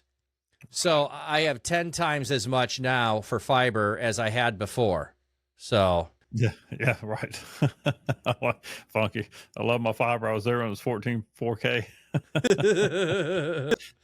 I remember that too, man. Yeah. Now I might reduce it, but it was more like I said, like I'm paying the same price. I'm just going to go with that, lock in that, and then they had some special deal or whatever. All right, I'll start at that. I can reduce later as I need it.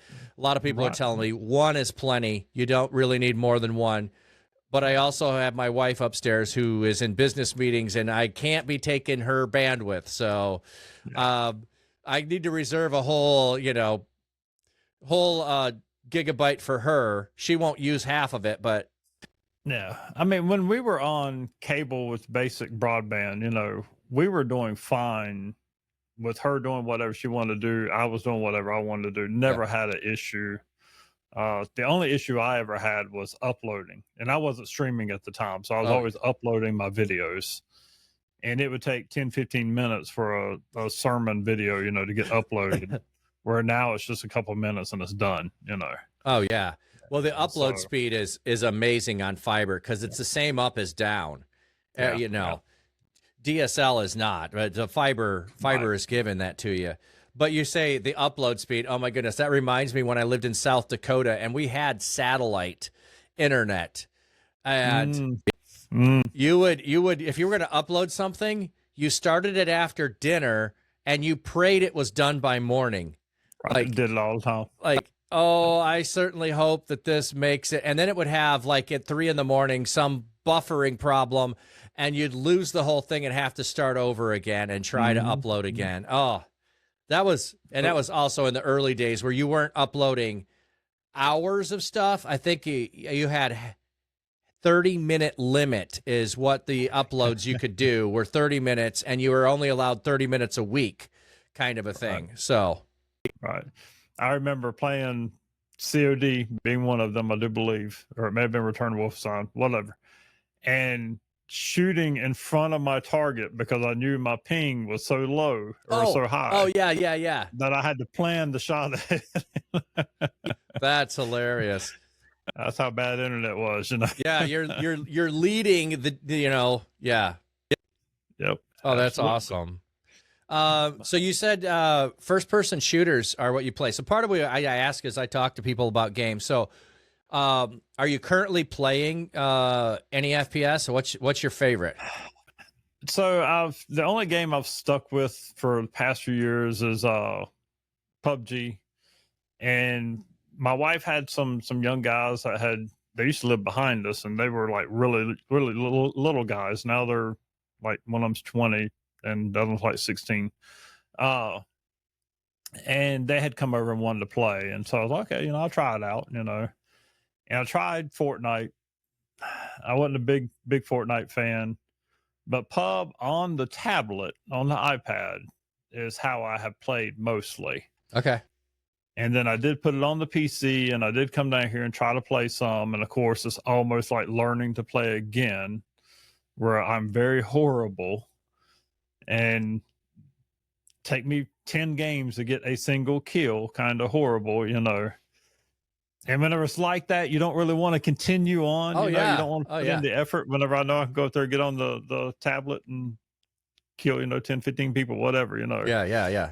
And so now that I'm on the Mac, I've got to figure out something if I'm going to try to do any gaming on here and see what I can play on it. And but it's very much the World War II kind of shooters is what I've pretty much liked most of my time. Okay, so yeah, and I've not done a lot of FPS, and I've not done MMOs. No. Those, like, I've always just wanted to defeat the game.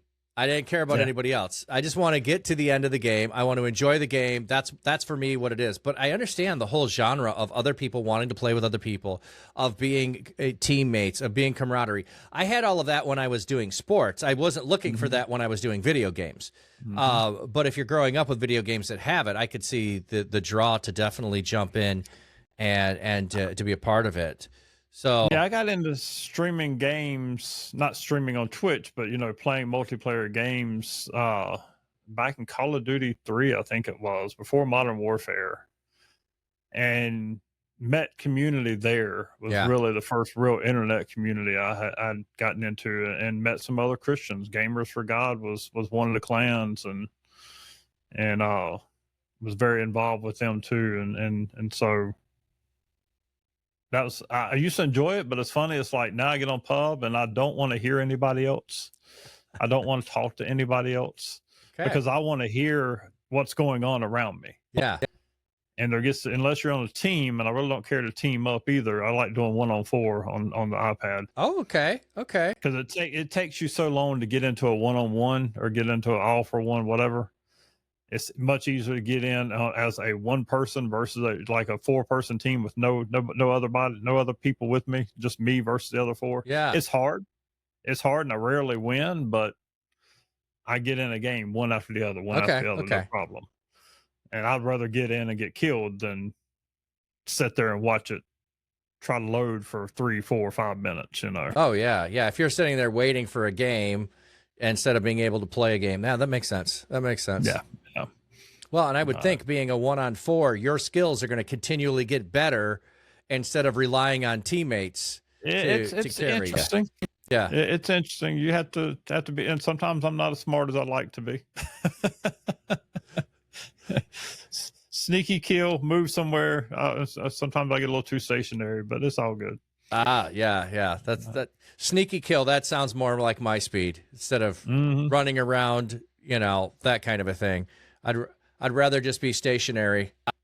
Well, I like to, if you're evil, like I like to be every now and then, you'll kill one of the teammates and you'll let them just, they stay alive in case you don't know PUBG for a while. If you're on teams, your person whoever gets killed, they'll stay alive for a little while until somebody comes over there and revives them. And so you kill them, knock them down basically, and then you wait for everybody else to come over to try to help them. Oh, yeah. And then you just kill them all. Easier said than done, I promise you. Oh yeah. Well, that makes sense. That would be what would happen in a real war.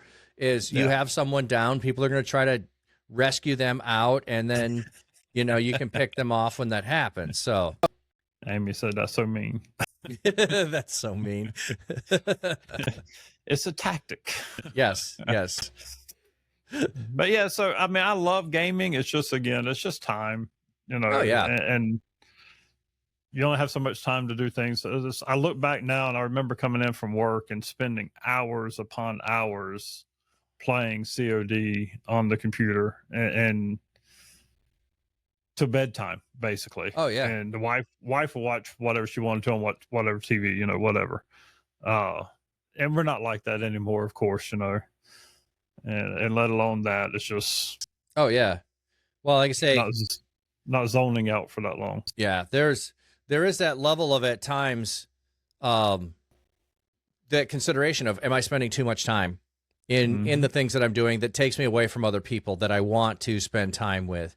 So I wanted to say, it was last year. I'm gonna take an effort and pick one game that I want to play and see if I can do this and get connected and out there. So I was playing BG3, Baldur's Gate 3, and I was playing Monday and Tuesday for 4 hours a day.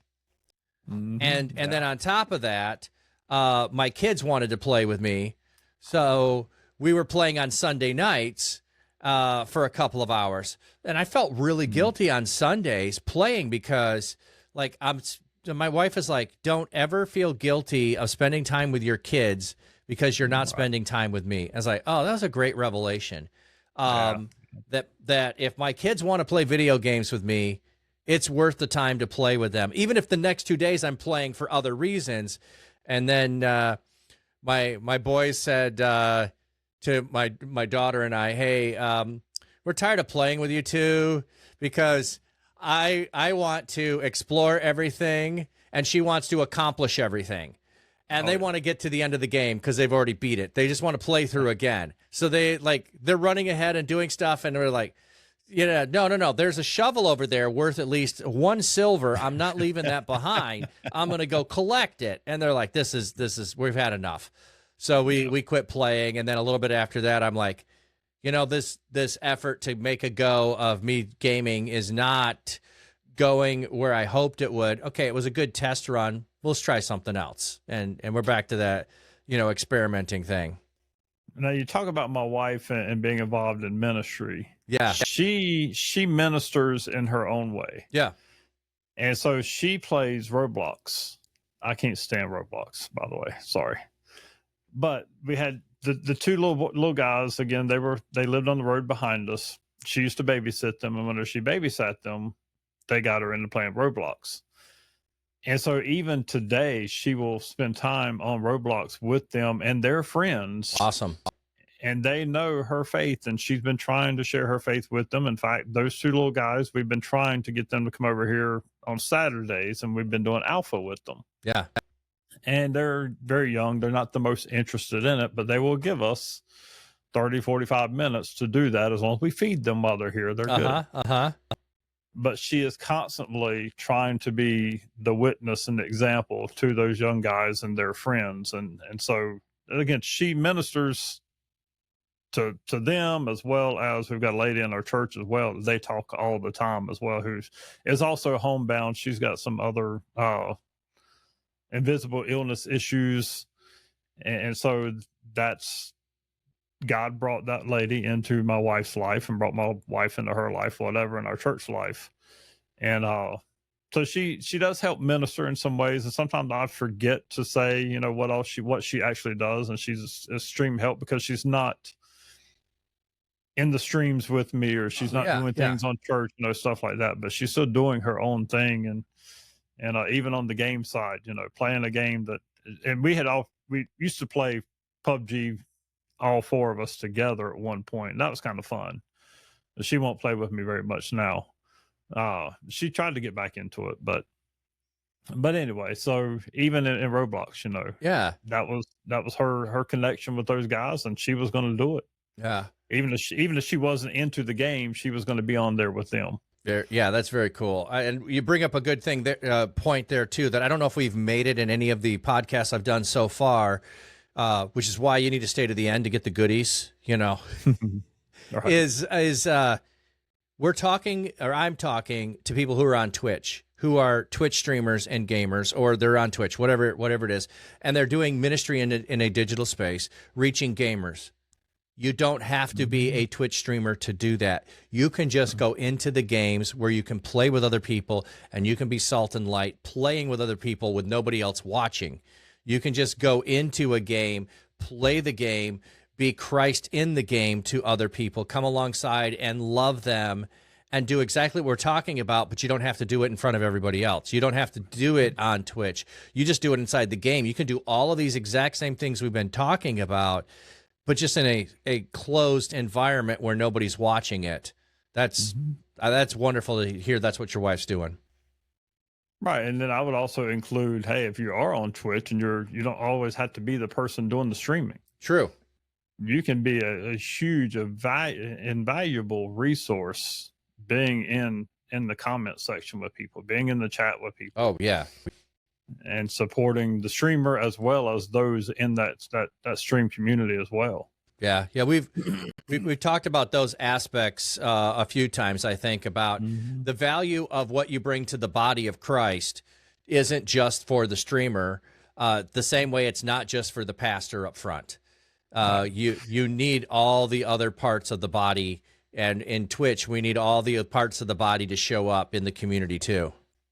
That's something that, even with our church, it's like I try to teach and preach and encourage, no matter what your situation is, even if you can't leave your home, you can still minister. You can still be the body of Christ and use your talents, gifts, and abilities for his purpose and his kingdom.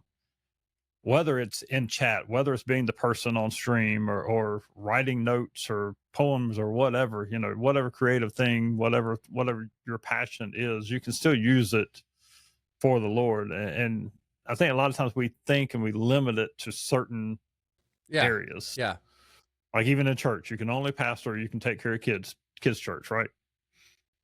We forget all the other things that are available to us, as well as the things outside the walls of the church. Yeah. And whenever I was starting Innovate, that's one of the things. Like I wanted to be one that empowered and encouraged folks to use their gifts and abilities. And if they need help, I'll help them. I want to help you use your whatever God has given you to use. I want to help you do that.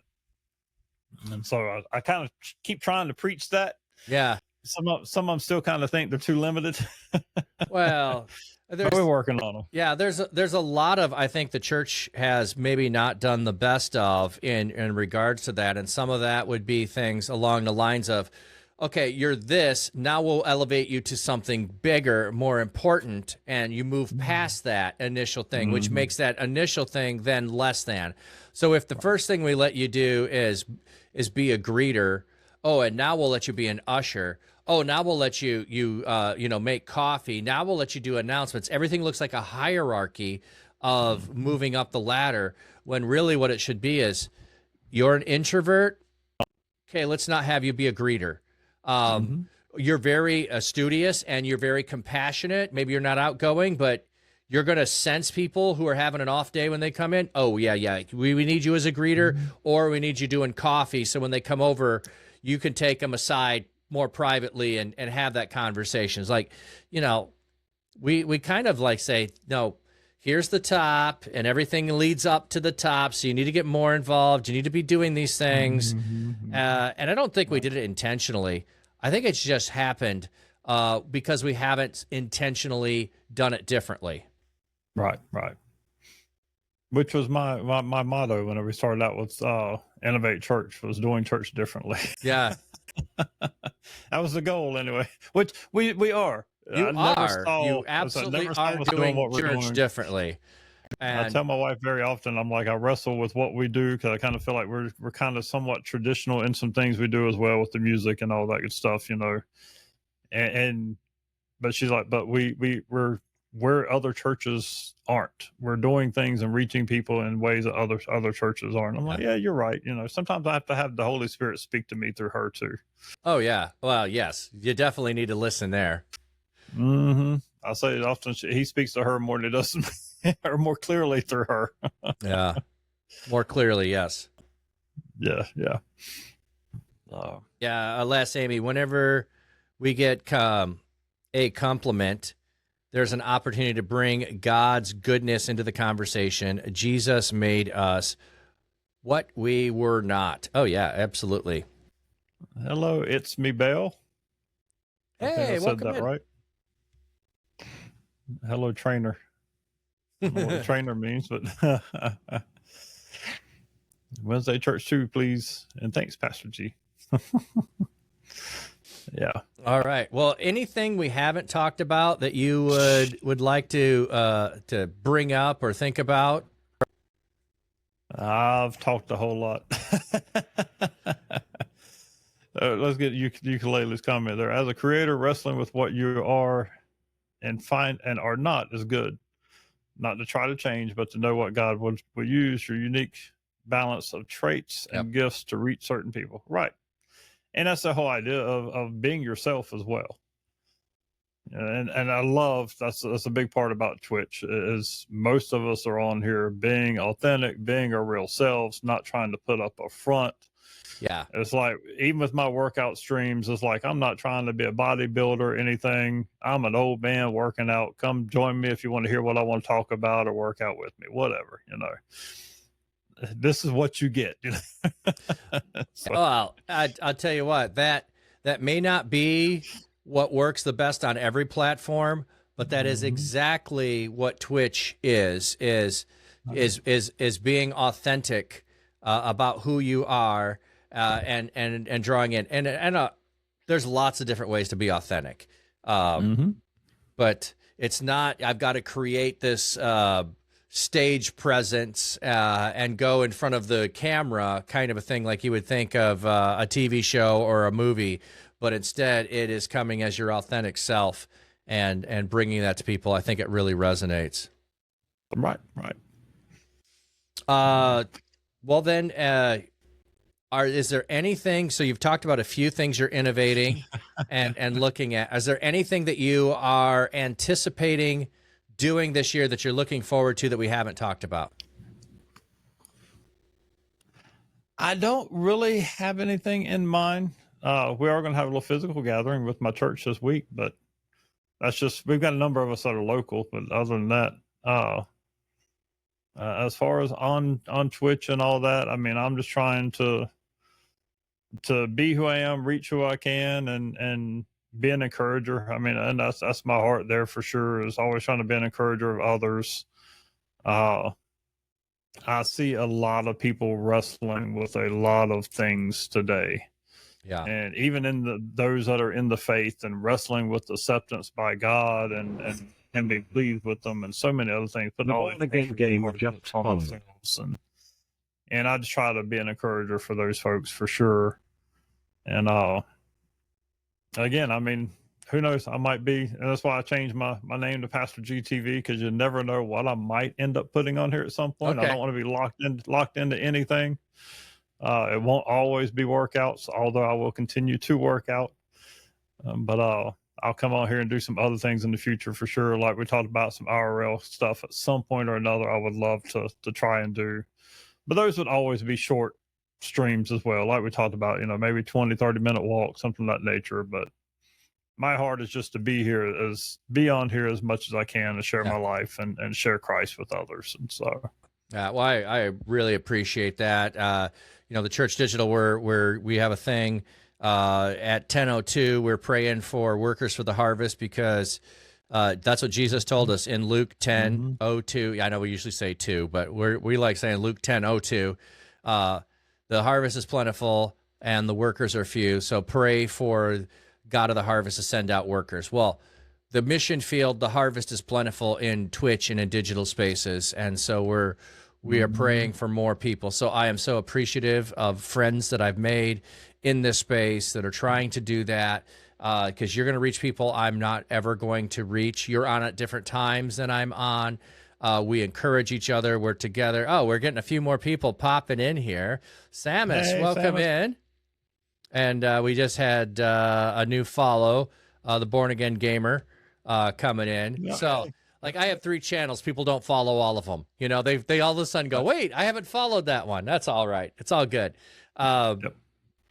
But I'll just ask you one more thing, and then we'll raid out. If you've got someone in mind to raid, if you want to look at who's your channel has, if there's someone to raid there. If not, I'll make a suggestion. But I do like to do the raid. And I know you're saying it, well, what if I only have a small number? Well, I can look at somebody who's a smaller number relative to that, or somebody who's just going to, I already know them, appreciate having the raid, or somebody new that nobody's seen. So that's why I like asking the guest if they've got someone. But while you're thinking about that, is there anything that the Church Digital can be praying for you or for Innovate Church? my number one prayer outside of, me doing whatever God wants me to do is always for my wife and for her healing. And we're going through some medicine changes, things of that nature right now, or possibly coming off of medicine, and maybe God's going to heal her that way. But even in that, again, we just want to be used however he wants to use us. And the same thing goes for the church. I mean, again, it's his church. He says he'll build his church. We just want to reach those that are out there that are disconnected from the church, be it from a physical or mental illness aspect, or whether I'll always say, even for those that are by choice or been hurt by the church, whatever, for whatever reason, they're disconnected. We want to help them connect back to the church so that they can connect back to Christ and not be a lone sheep, as I say all the time. They're meant for a flock. They're part of the body, and we want them to play their part in the body. Yeah, absolutely. All right, let's just pray real quick. God, we're just lifting up Pastor G, his wife, and Innovate Church. Thank you for the ministry that they have, the community that they are growing, the faithfulness. We pray for healing for his wife, continued progress there. There's some potential going off medication. What a blessing that can be to be able to have relief from that and to move and have change. But we also know that may take time. So we're just praying for your wisdom for the doctors, for discernment for Pastor G and his wife, to just watch over them. And wherever you are leading them, may you just go before them as a church to let their light shine and to continue to bless others through their church and through Pastor G. Just pray this and ask this in Jesus' name. Amen. Amen. Thank you, brother. Chill Will. Both of you may not realize the impact you have either. As someone working on getting into digital ministry, many people said it couldn't happen, and now I know you can build a body of believers that way. Chill Will, so appreciate you, friend. So appreciate you. And hey, by the way, we've talked about an IRL in-person gathering. Let me hit you up with an idea on something. I don't know if you can make it on a Monday night or not, but I've got a gathering of brew pastors coming up in a week and a half that I'm putting together. So those who don't know, it's just, why would I be involved in only 3 things when I can be involved in more?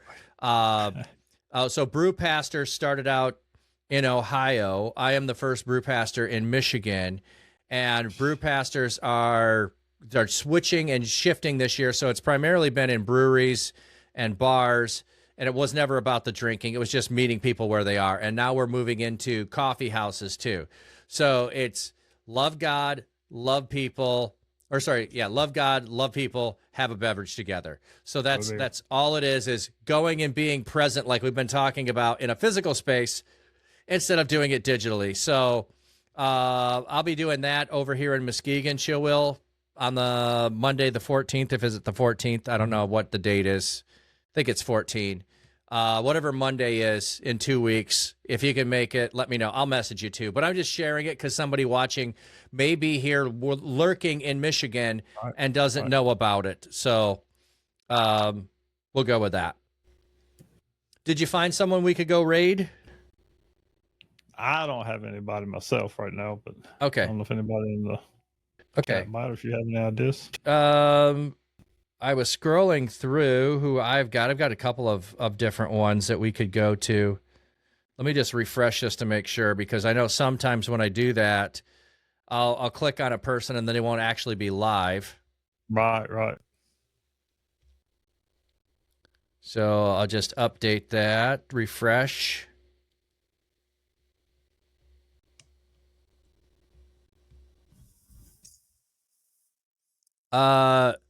Squixie is on. Do you know Squixie? I don't know Squixie.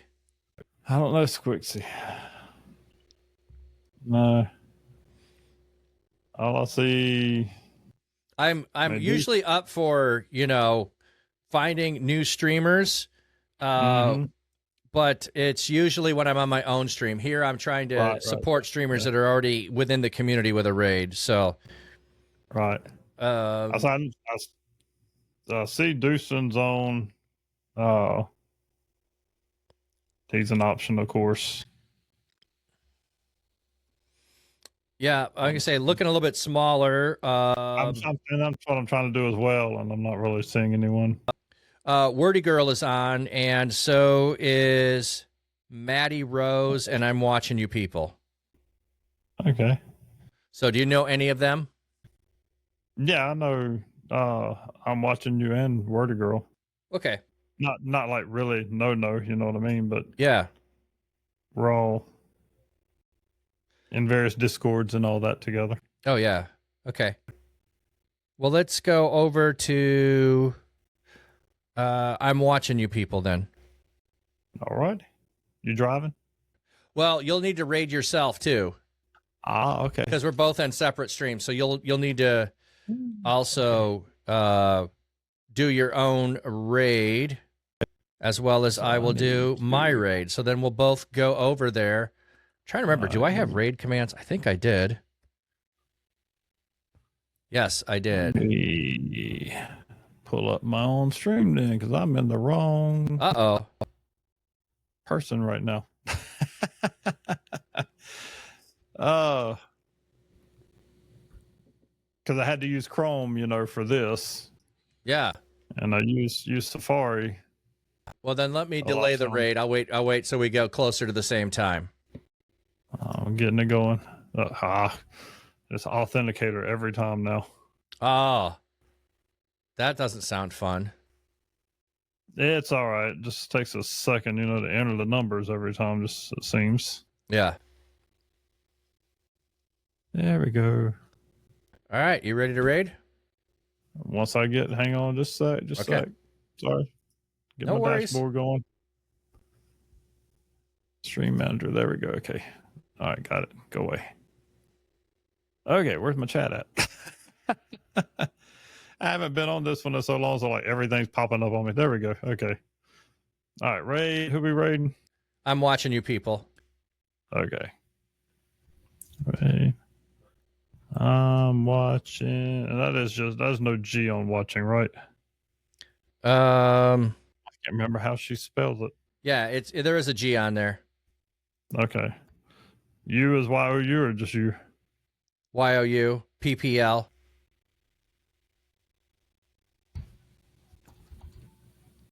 Let's see. All right, I'm ready. I think. As long as I got it right. I'm watching you people. Okay. I've started using the raid thing, which is a little nicer. It pulls up all the people that are currently there, and also you can just start to type it, and it'll auto-populate, so you can raid a little bit faster. There we go. Chill Will's putting it up for us. So there we go. That's what I wanted. Yeah. PPL is the only thing I didn't have. Yeah, since she's not. Yeah, I don't know what raid thing you're talking about. I know in the comment section, since she's not here, it's not going to pull her up, I don't think. No, anyway, I'm ready. Yeah, it's just on your stream manager. There's a little raid symbol, and you click on that, it populates a. Okay.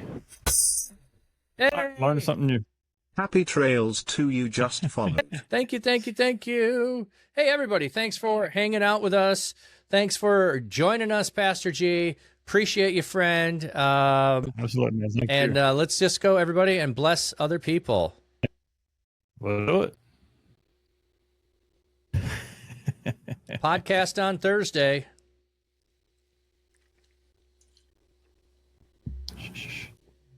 So I need some outro music and some intro music. I don't have that. I've got slideshow, but I know what you mean, right? Absolutely.